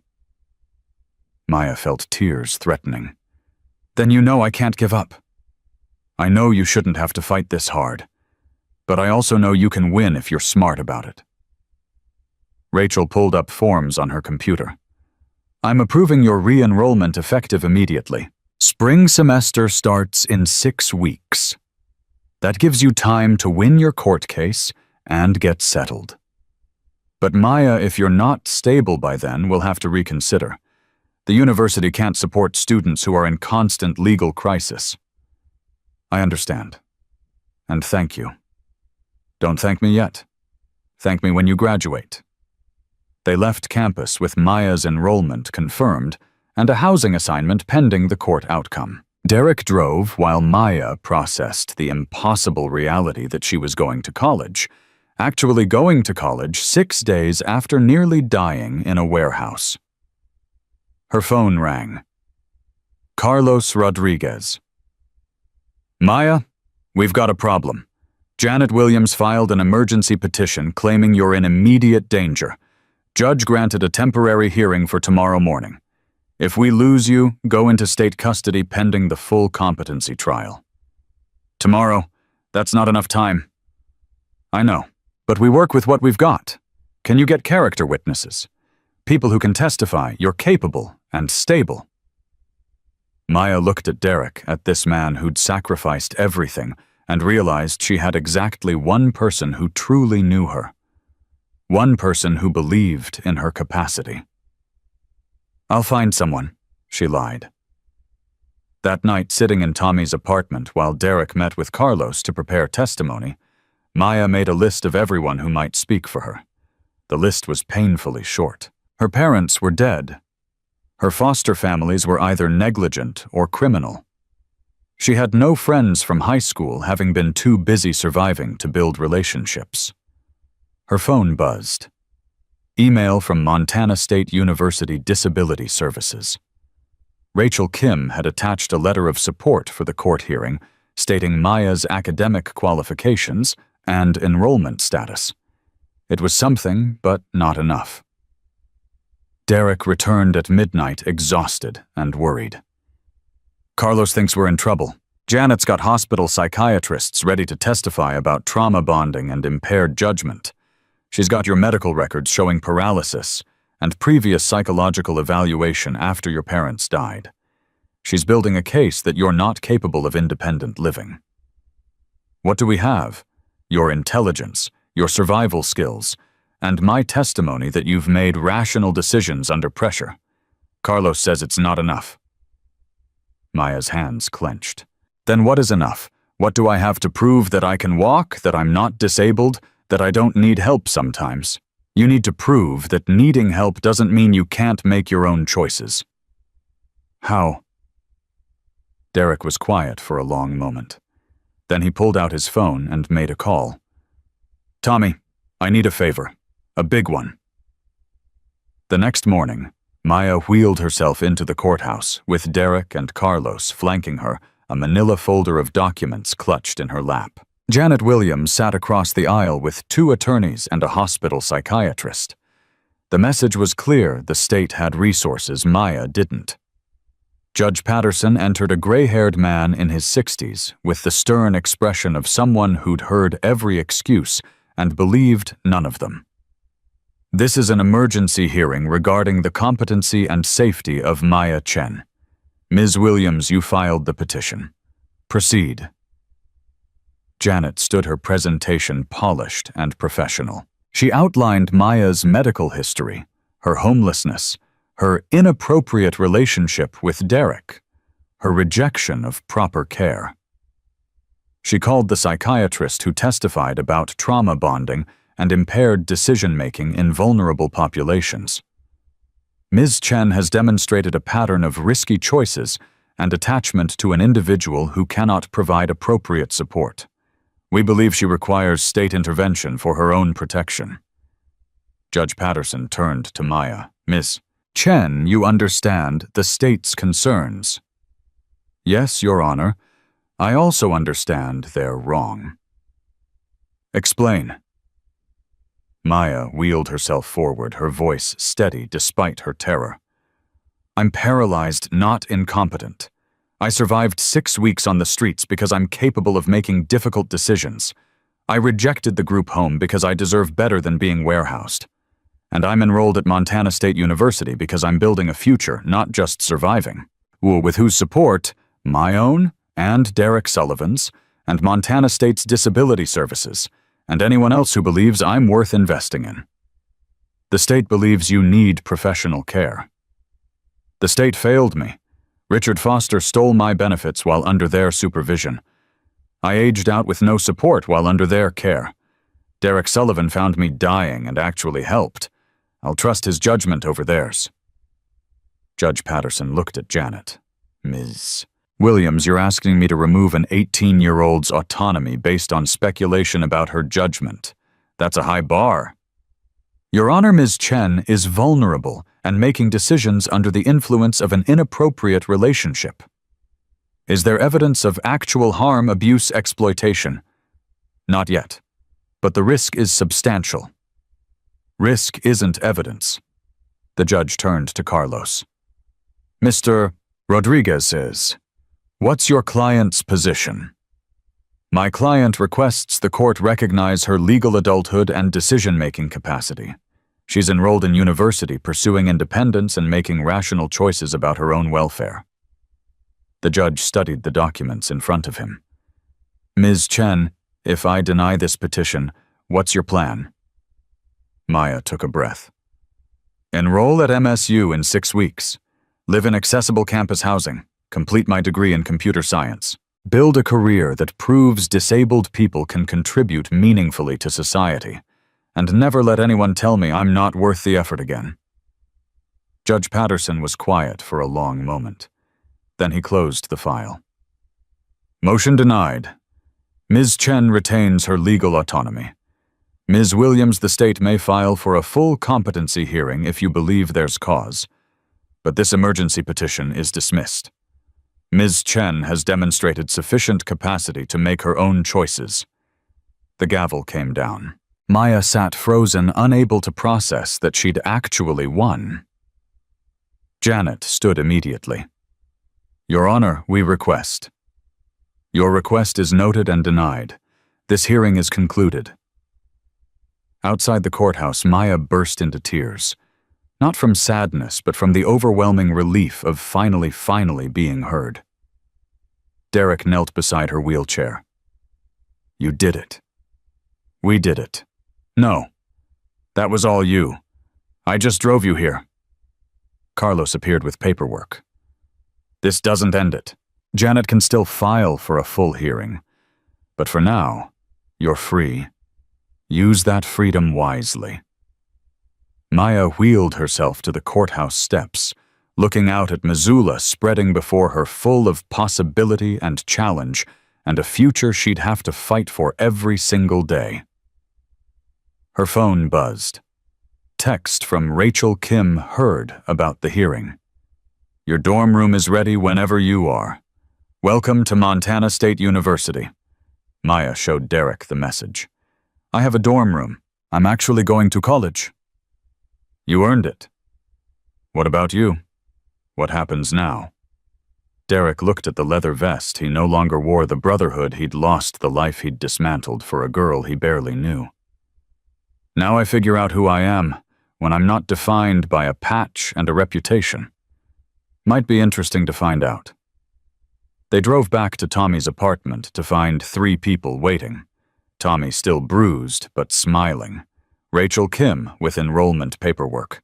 And someone Maya didn't recognize, a woman in her 50s with kind eyes. "Maya Chen?" the woman asked. "I'm Dr. Patricia Reeves. I run the MSU legal clinic for students in the foster care system. Rachel told me about your situation. I'd like to help you go after Richard Foster for the benefits he stole." Maya looked at Derek, at Tommy, at Rachel, and Dr. Reeves at these people who'd somehow decided she was worth fighting for. "Why?" she whispered.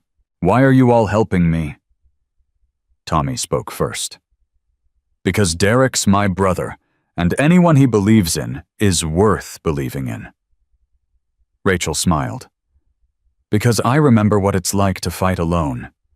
Nobody should have to do that." Dr. Reeves pulled out a business card. "Because the system fails too many people like you. And every time we help one person fight back, we make the system a little bit better for the next person." When Derek said nothing, just handed Maya her wheelchair that he'd spent hours modifying to be perfect for her specific needs. In that moment, Maya understood something profound. She wasn't being rescued. She was being empowered. There was a difference, and it mattered more than anything else in the world. 6 weeks passed like a storm, fast and transformative, and leaving everything changed in its wake. Maya moved into her dorm room at Montana State University on a Wednesday morning, Derek carrying boxes, while she directed traffic from her wheelchair with the precision of a general commanding troops. "That box goes by the desk. No, the other desk. Yes, there." Her roommate, a sophomore named Jessica, who studied environmental science, watched the organized chaos with amusement. "You two have this down to a science." "Practice," Maya said. "We've moved 3 times in the past month." Derek set down the last box, his back aching, but his expression satisfied. The dorm room was small but fully accessible with a modified bathroom and lowered desk surfaces. Maya's parents' wheelchair fit perfectly beside the bed. "You need anything else?" Derek asked. Maya looked around at the room that represented everything she'd fought for. "No, I think I'm good." "Then I'll get out of your way. Let you settle in." "Derek," Maya wheeled herself over to him. "Thank you for everything." "You did the hard part. I just drove the truck." After he left, Jessica helped Maya unpack. The other girl worked in comfortable silence until curiosity finally won. "So what's the deal with you and the biker guy? Everyone's been talking about it." Maya had expected this question since orientation week, when her story had spread through campus like wildfire. Disabled girl rescued by Hell's Angel who gave up everything to help her. It made good gossip, which meant it was almost entirely wrong. "Derek found me when I was homeless, helped me get stable enough to come here. That's it." "That's not it. I heard he fought his entire motorcycle gang for you, lost his home and everything. He made choices. I made choices. We both ended up here." "Are you two like together?" "No, he's 45 and I'm 18. We're friends. Or something like friends. I don't really know what to call it." Jessica pulled out a photo frame, studied the picture of a couple Maya recognized as her parents. "These them?" "Yeah, 2 years ago, before the accident." "I'm sorry." "Me too. But they'd be proud of this, of me being here." Classes started the next day. Maya's computer science professor, Dr. Alan Chen, no relation, took one look at her transcript and moved her into the advanced section. The material was challenging but familiar, her brain hungry for the kind of problems that had solutions rather than the kind that required fighting systems designed to crush people. Between classes, Maya met with Dr. Patricia Reeves at the legal clinic. They'd been building a case against Richard Foster for 6 weeks, accumulating evidence of financial fraud that spanned multiple foster children over 8 years. "We've got bank records showing he deposited your disability checks into his personal account," Dr. Reeves explained, spreading documents across her desk. "We've got testimony from 3 other former foster kids he did the same thing to. And we've got his signature on forms claiming he spent the money on your care when you were actually homeless." "Is it enough? For criminal charges, yes. For recovery of funds. That's harder. Richard spent most of the money. Even if we win, you might only recover a fraction of what he stole." Maya's hands tightened on her armrests. "I don't care about the money. I care about him not doing this to someone else." "Then you'll be happy to know the district attorney is interested. Very interested. Apparently, Richard's been on their radar for years, but no one would testify against him. You're changing that." "When do we move forward?" "Preliminary hearing is next month. You'll need to testify. It won't be easy. His lawyer will try to discredit you, claim you're bitter about aging out, making false accusations. Let them try. I've got bank statements and witnesses. What's he got? Lies and stolen money." Dr. Reeves smiled. "I like your confidence. Hold on to that." Derek, meanwhile, was rebuilding his life from scratch. Without the Hells Angels, without the cabin, without the identity he'd worn for 22 years, He was discovering who he actually was beneath the leather and reputation. Tommy's apartment had become a temporary haven, while Derek saved money from his motorcycle repair shop. The business was growing, word spreading that he was honest and skilled. Customers didn't care about his past, as long as he fixed their bikes properly. But the loneliness hit harder than Derek expected. 22 years of brotherhood meant he'd never learned to be alone. Every morning he woke up expecting club business, expected brothers who needed backup, expected the structure that had defined his entire adult life. Instead, he had silence and freedom, and the terrifying responsibility of choosing who to become next. His phone rang at midnight on a Friday. Tommy, his voice strained. "Brother, I need you at the hospital. It's bad." Derek drove 90 miles an hour to Glacier Falls General, his mind racing through worst-case scenarios. Tommy had been recovering from the Reyes crew attack, but complications had developed. Internal bleeding the doctors had missed. He found Tommy in the ICU machines, beeping tubes everywhere, his face pale, but his eyes sharp. "Don't look at me like I'm dying. I'm not dying." What happened? Ruptured spleen, delayed complication from the knife wound. "They're taking me into surgery in an hour." Tommy gripped Derek's hand. "Listen, there's something you need to know. Marcus came to see me yesterday." Derek's jaw tightened. What did he want? "To tell me the Reyes crew is pushing harder. They think without you we're weak. 3 of our businesses got hit this week. Marcus wants to retaliate, but half the club thinks we should negotiate. They're fracturing Derek. Without you holding the line, they're falling apart." "Not my problem anymore." "Isn't it? You spent 22 years building that brotherhood. You really going to let it collapse because they made you choose? They made their choice when they kicked me out." "Did they? Or did you make yours and they respected it?" Tommy coughed, pain flashing across his face. "Marcus told me something else. Said the vote to kick you out wasn't unanimous. Said it was close. Real close." Derek felt something shift in his chest. "Why are you telling me this?" "Because you're miserable, brother. I see it every day. You helped Maya, which was right. But you're lost without the club, which is also true. Maybe there's a way to have both." The club made it clear. I can't have both. The club made a decision in anger. People make different decisions when they've had time to think. Before Derek could respond, nurses arrived to prep Tommy for surgery.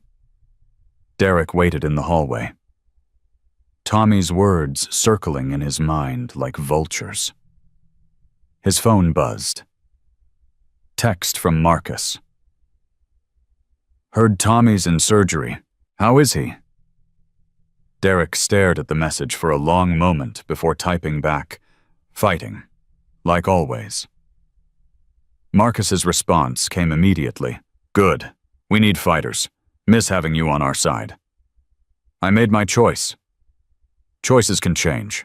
Think about it." Derek deleted the message and went to find coffee. In the hospital cafeteria, he ran into someone he didn't expect. Janet Williams, the social worker who'd fought so hard to take Maya into state custody. She looked as surprised to see him as he felt. They stood in awkward silence for a moment. "How's Maya?" Janet finally asked. "Thriving. Straight A's at MSU, working with the legal clinic to go after Richard Foster, building exactly the life she deserves." Janet's expression was complicated. "I heard about the enrollment. I'm glad she's doing well." "Are you? Because 6 weeks ago you wanted her declared incompetent." 6 weeks ago, I was looking at a homeless disabled teenager with no support system and a man with a criminal record. The statistics on situations like that are grim, Mr. Sullivan. Most end badly. But this one didn't. No, this one didn't. And I'm professional enough to admit when I'm wrong. Janet pulled out a business card. "I'm still Maya's caseworker, until she's officially aged out of the system at 19. If she needs anything, I'd like to help. Properly this time. Derek took the card, studying Janet's face for signs of manipulation or agenda. He found only genuine regret. Why the change of heart? Because I looked into Richard Foster's history after your lawyer started asking questions. Found 8 years of complaints that were dismissed because we didn't want to deal with the paperwork. Found kids who needed help and got bureaucracy instead. Maya was right. The system failed her. I was part of that failure. So what are you going to do about it? Make sure the next Maya Chen doesn't fall through the cracks, starting with testifying at Richard Foster's criminal trial. They parted ways. Derek sat in the cafeteria nursing terrible coffee and thinking about second chances and changed minds, and whether redemption was possible for people who'd made the wrong choices for the right reasons. Tommy came through surgery successfully. Derek stayed until he was stable, then drove back to Missoula as dawn broke over the mountains. He texted Maya, "Tommy's okay. Surgery went well." Her response came immediately. "Thank God. Are you okay?" "Yeah, just tired." "Liar. Come to campus when you get back. There's something I want to show you." Maya was waiting outside her dorm when Derek arrived. Her face bright with excitement despite the early hour. What's so important it couldn't wait until I slept? She handed him her laptop. On screen was a website professionally designed with the header, Foster Care Tech Initiative. What is this? My Senior Project.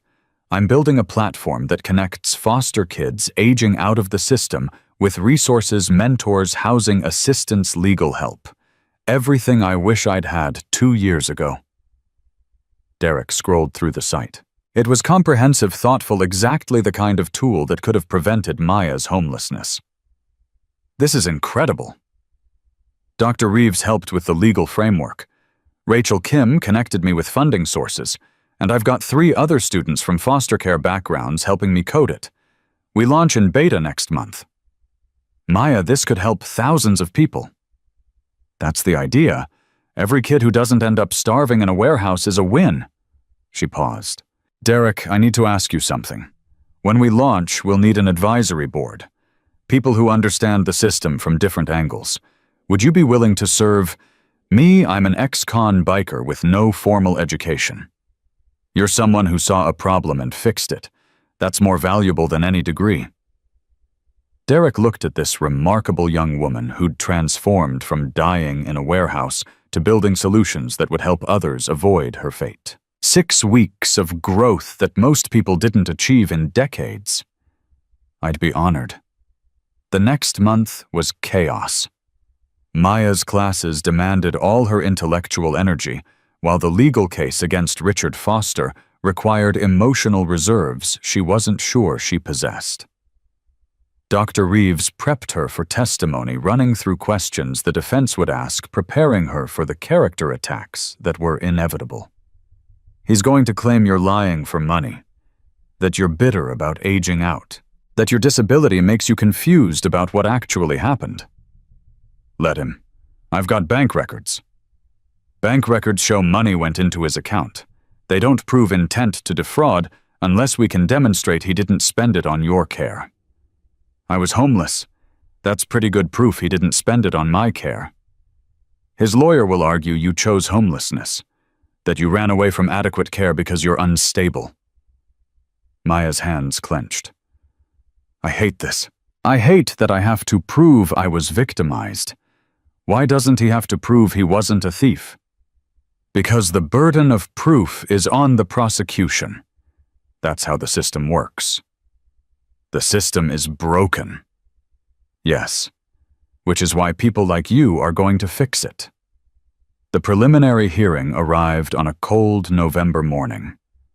Maya wheeled herself into the courthouse with Derek beside her and Dr. Reeves leading the way. Richard Foster sat across the aisle looking confident and wronged his expensive lawyer whispering strategies.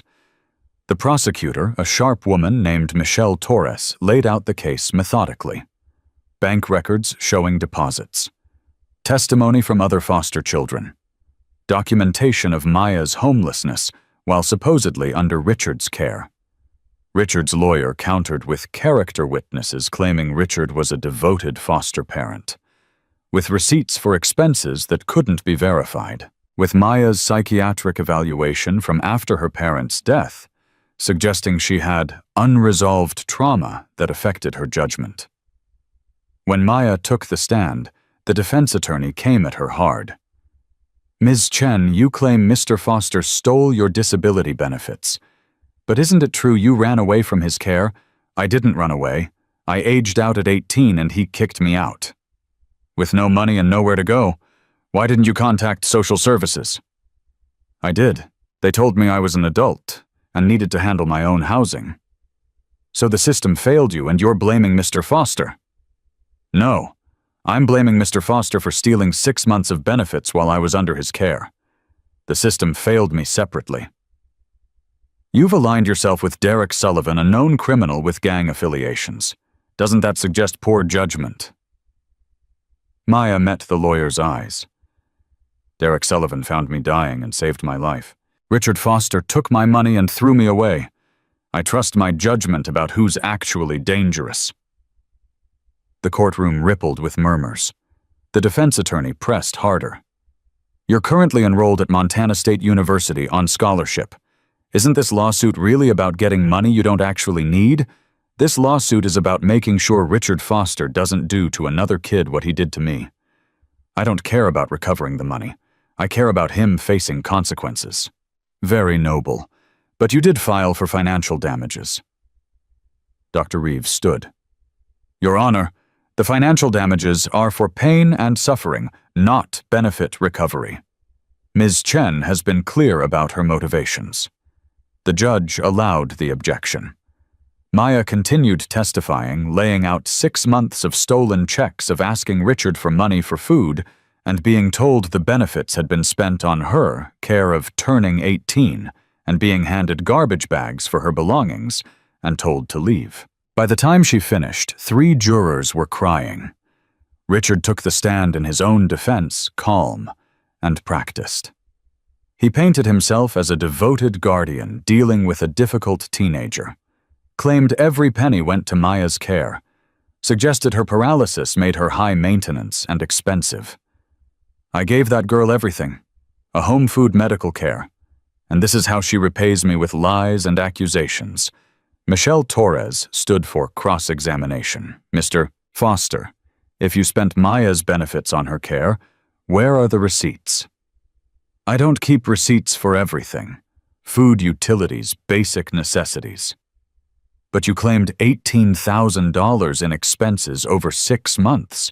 Surely you have some documentation." "Like I said, basic necessities. Groceries, electric bills, things like that. Things that would show up on your bank statements." "Of course." Michelle pulled out documents. "These are your bank statements from the period in question. I see deposits of Maya's disability checks. I see withdrawals at casinos, liquor stores, sporting goods stores. I don't see evidence of $18,000 spent on a disabled teenager's care." Richard's lawyer objected. The judge reviewed the statements and allowed them as evidence. The hearing lasted 6 hours. By the end, the judge ruled there was sufficient evidence for a criminal trial. Richard Foster was charged with fraud, theft, and exploitation of a vulnerable person. Outside the courthouse, reporters waited. Maya's case had attracted media attention, the foster care tech initiative she was building, adding human interest to an already compelling story.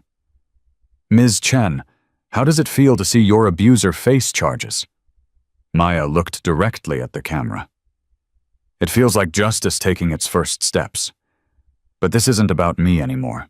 This is about every foster kid who's been stolen from, lied to, and discarded by people who were supposed to protect them. Richard Foster is one person. The system that enabled him is the real problem. What would you say to other foster youth in similar situations? Fight back. Document everything. Find people who believe in you. And never accept what they tell you is good enough when you deserve better." The interview went viral.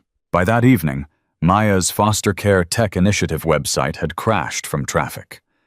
By the next morning, 3 major foundations had contacted DeReeves about funding.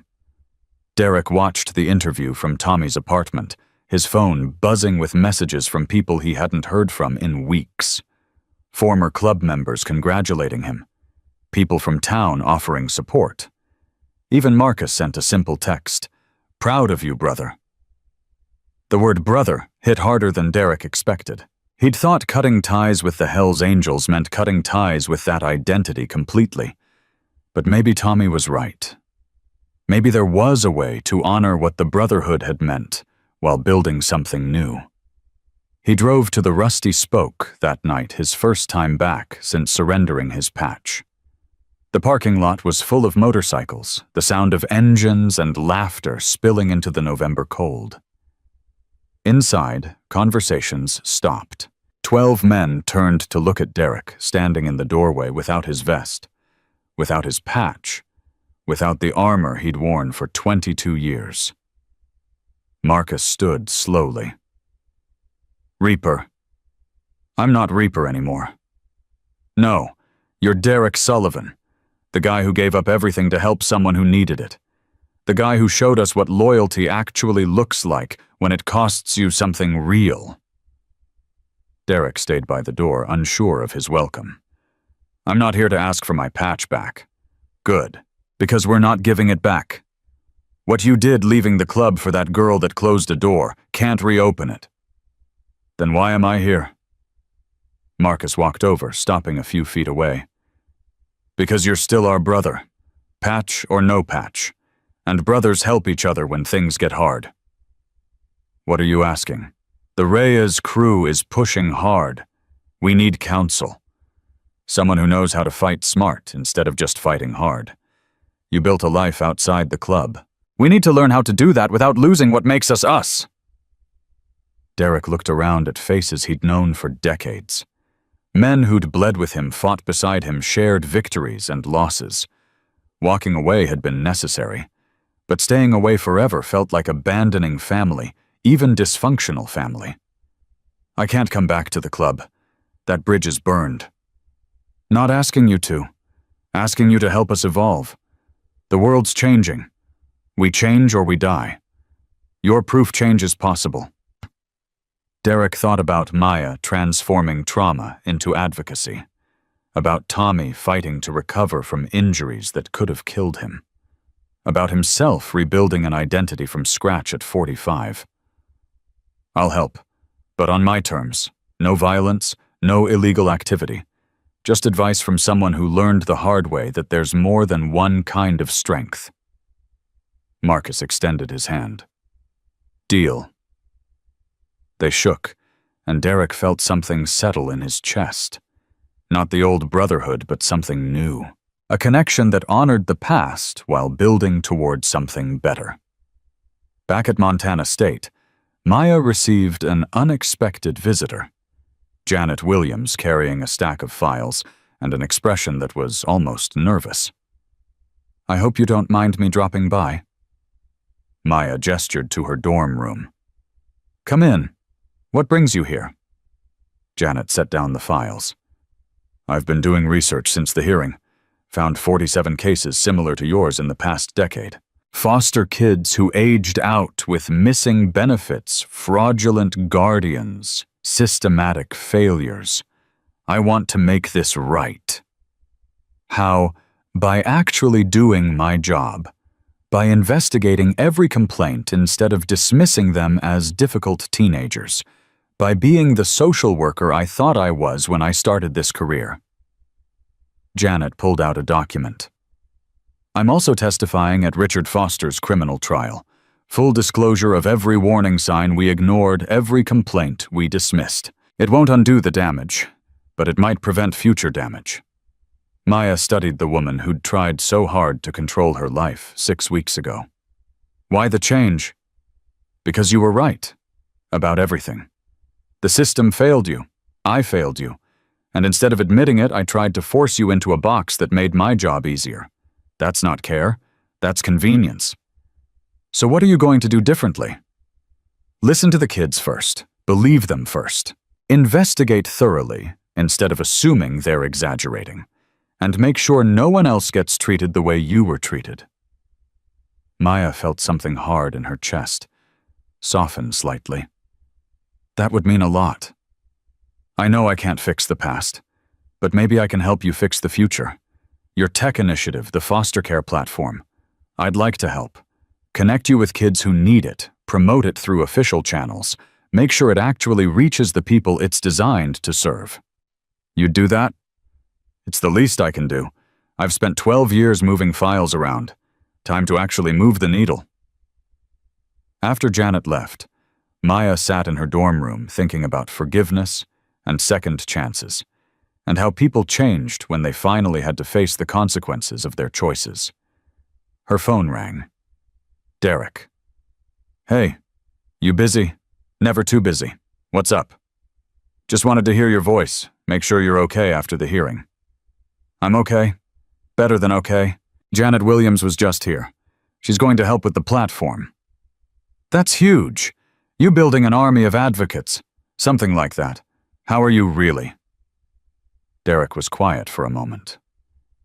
I went to the Rusty Spoke tonight. Talked to Marcus. Maya's heart skipped. And they want my help evolving the club. No patch, no membership, just counsel from someone who's been where they are. How do you feel about that? Scared? Hopeful? Like maybe I can honor what the brotherhood meant while building something new. Like maybe you've been teaching me there's more than one way to belong. Derek, you saved my life. No. I gave you a chance. You saved your own life. We saved each other. There's a difference. 2 months later, Richard Foster's criminal trial ended with a guilty verdict on all counts. The judge sentenced him to 5 years in prison and ordered him to pay restitution to all foster children he'd defrauded. Maya watched the sentencing from the gallery derrick beside her Dr. Reeves. On her other side, Janet Williams 3 rows back. When the judge read the verdict, Maya felt tears she didn't know she'd been holding. Outside the courthouse, reporters asked for statements. Maya was ready. This verdict doesn't give me back the 6 months I spent homeless. Doesn't erase the trauma or the fear or the cold nights wondering if I'd survive until morning. But it proves that vulnerable people matter. That stealing from kids in wheelchairs has consequences. That the system can work when enough people decide to make it work. What's next for you? Finishing my degree. Growing the foster care tech initiative. Making sure every kid who ages out knows they have resources and people who believe in them. And living the life I nearly died for. Maya's platform launched officially in January with funding from 3 foundations and official support from Montana Social Services. By March, it had helped 200 foster youth find housing, legal assistance, educational opportunities, and mentorship. By June, other states were requesting similar programs. Derek's motorcycle repair shop expanded to employ 5 people, 3 of them former foster kids Maya had connected with job training. He consulted monthly with the Hells Angels on legitimate business practices, helping them transition from criminal enterprise to legitimate operation. It was slow, difficult work, but it was work that mattered. Tommy recovered fully and opened a veteran support center with Derek's help creating space for former military struggling to adjust to civilian life. The center partnered with Maya's initiative, connecting foster youth with veteran mentors who understood what it meant to be discarded by systems that promised protection. On a May afternoon, Derek drove to Montana State for Maya's first-year completion ceremony. She'd maintained a 4.0 GPA while building a nonprofit that was changing lives. The ceremony was small, but meaningful. Maya wheeled across the stage to receive recognition for academic excellence and community impact. When she accepted the award, she looked directly at Derek in the audience. This belongs to everyone who refused to accept that my disability defined my worth. To Dr. Reeves, who taught me to fight legally. To Rachel Kim, who showed me institutions could help instead of hurt. To Janet Williams, who proved people can change. To Tommy Rodriguez, who gave me a place to land. And to Derek Sullivan, who saw a dying girl in a warehouse and decided she deserved to live. The applause was thunderous. Derek wiped his eyes, not bothering to hide the tears. After the ceremony, they drove to a spot overlooking Missoula. The city spread below them like possibility made visible. "I've been thinking," Maya said, "about what happens after graduation." "You've got 2 more years." "I know, but I'm planning ahead. There are venture capital firms interested in the platform. Real money scaling nationally, hiring staff. It could become huge. That's incredible. But it means decisions. Do I take the money and risk losing control of the mission? Do I keep it small and reach fewer people? Do I stay in Montana or move to Silicon Valley where the resources are?" Derek looked at her, seeing not the starving girl from the warehouse, but a powerful young woman wrestling with meaningful choices. "What do you want?"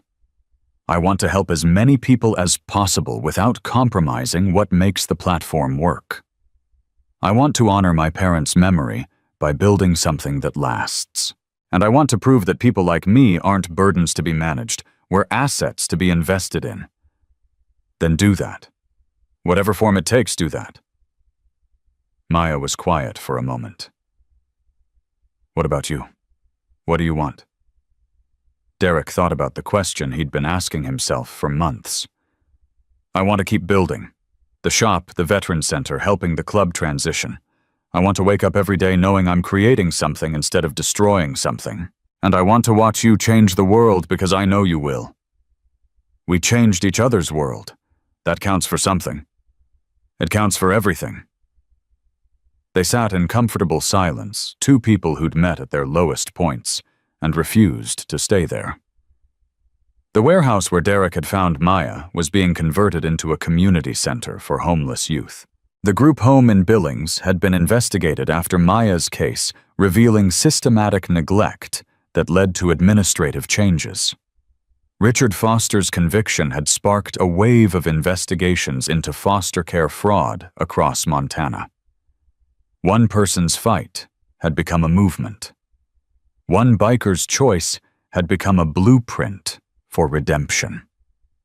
Maya's phone buzzed with a message from a foster youth in Wyoming who'd found her platform and used it to secure housing and college enrollment. Then another message from a girl in Idaho who'd avoided homelessness because of resources Maya had built.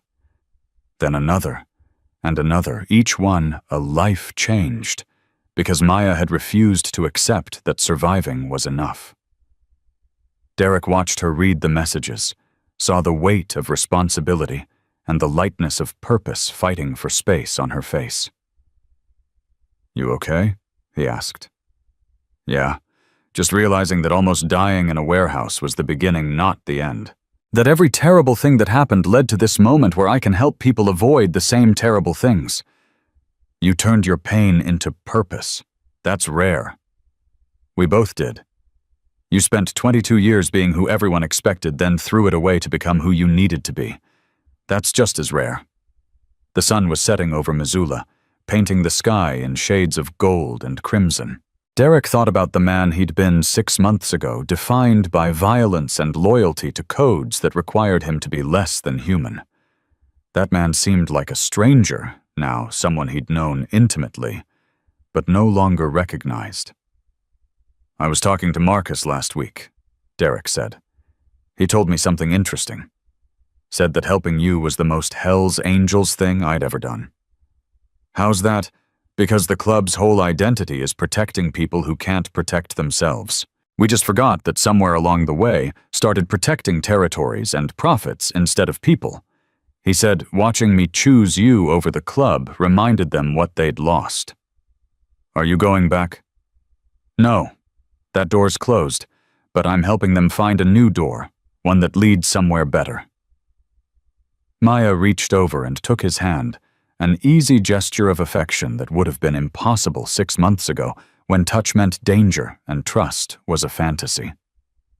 "Thank you," she said simply. "For what?" "For seeing me when I was invisible. For fighting when fighting cost you everything. For showing me that people can be good even when the world tells them goodness is weakness." Derek squeezed her hand gently. "You showed me the same thing. That strength isn't violence, that courage is choosing to care when caring makes you vulnerable.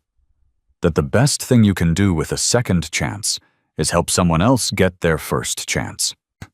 They watched the sun disappear below the horizon, two survivors who'd refused to let their scars define their futures. The girl who'd faced winter alone had found warmth. The biker who'd carried her had found purpose. Together they'd built something neither could have created separately, proof that broken systems can't break people who refuse to stay broken.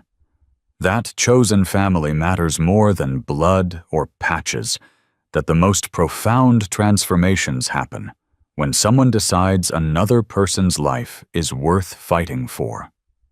Maya would go on to graduate, summa cum laude, expand her platform to 43 states, and testify before Congress about foster care reform. Derek would build his repair shop into a social enterprise, employing dozens of former foster youth and veterans, creating paths to stability for people society had written off.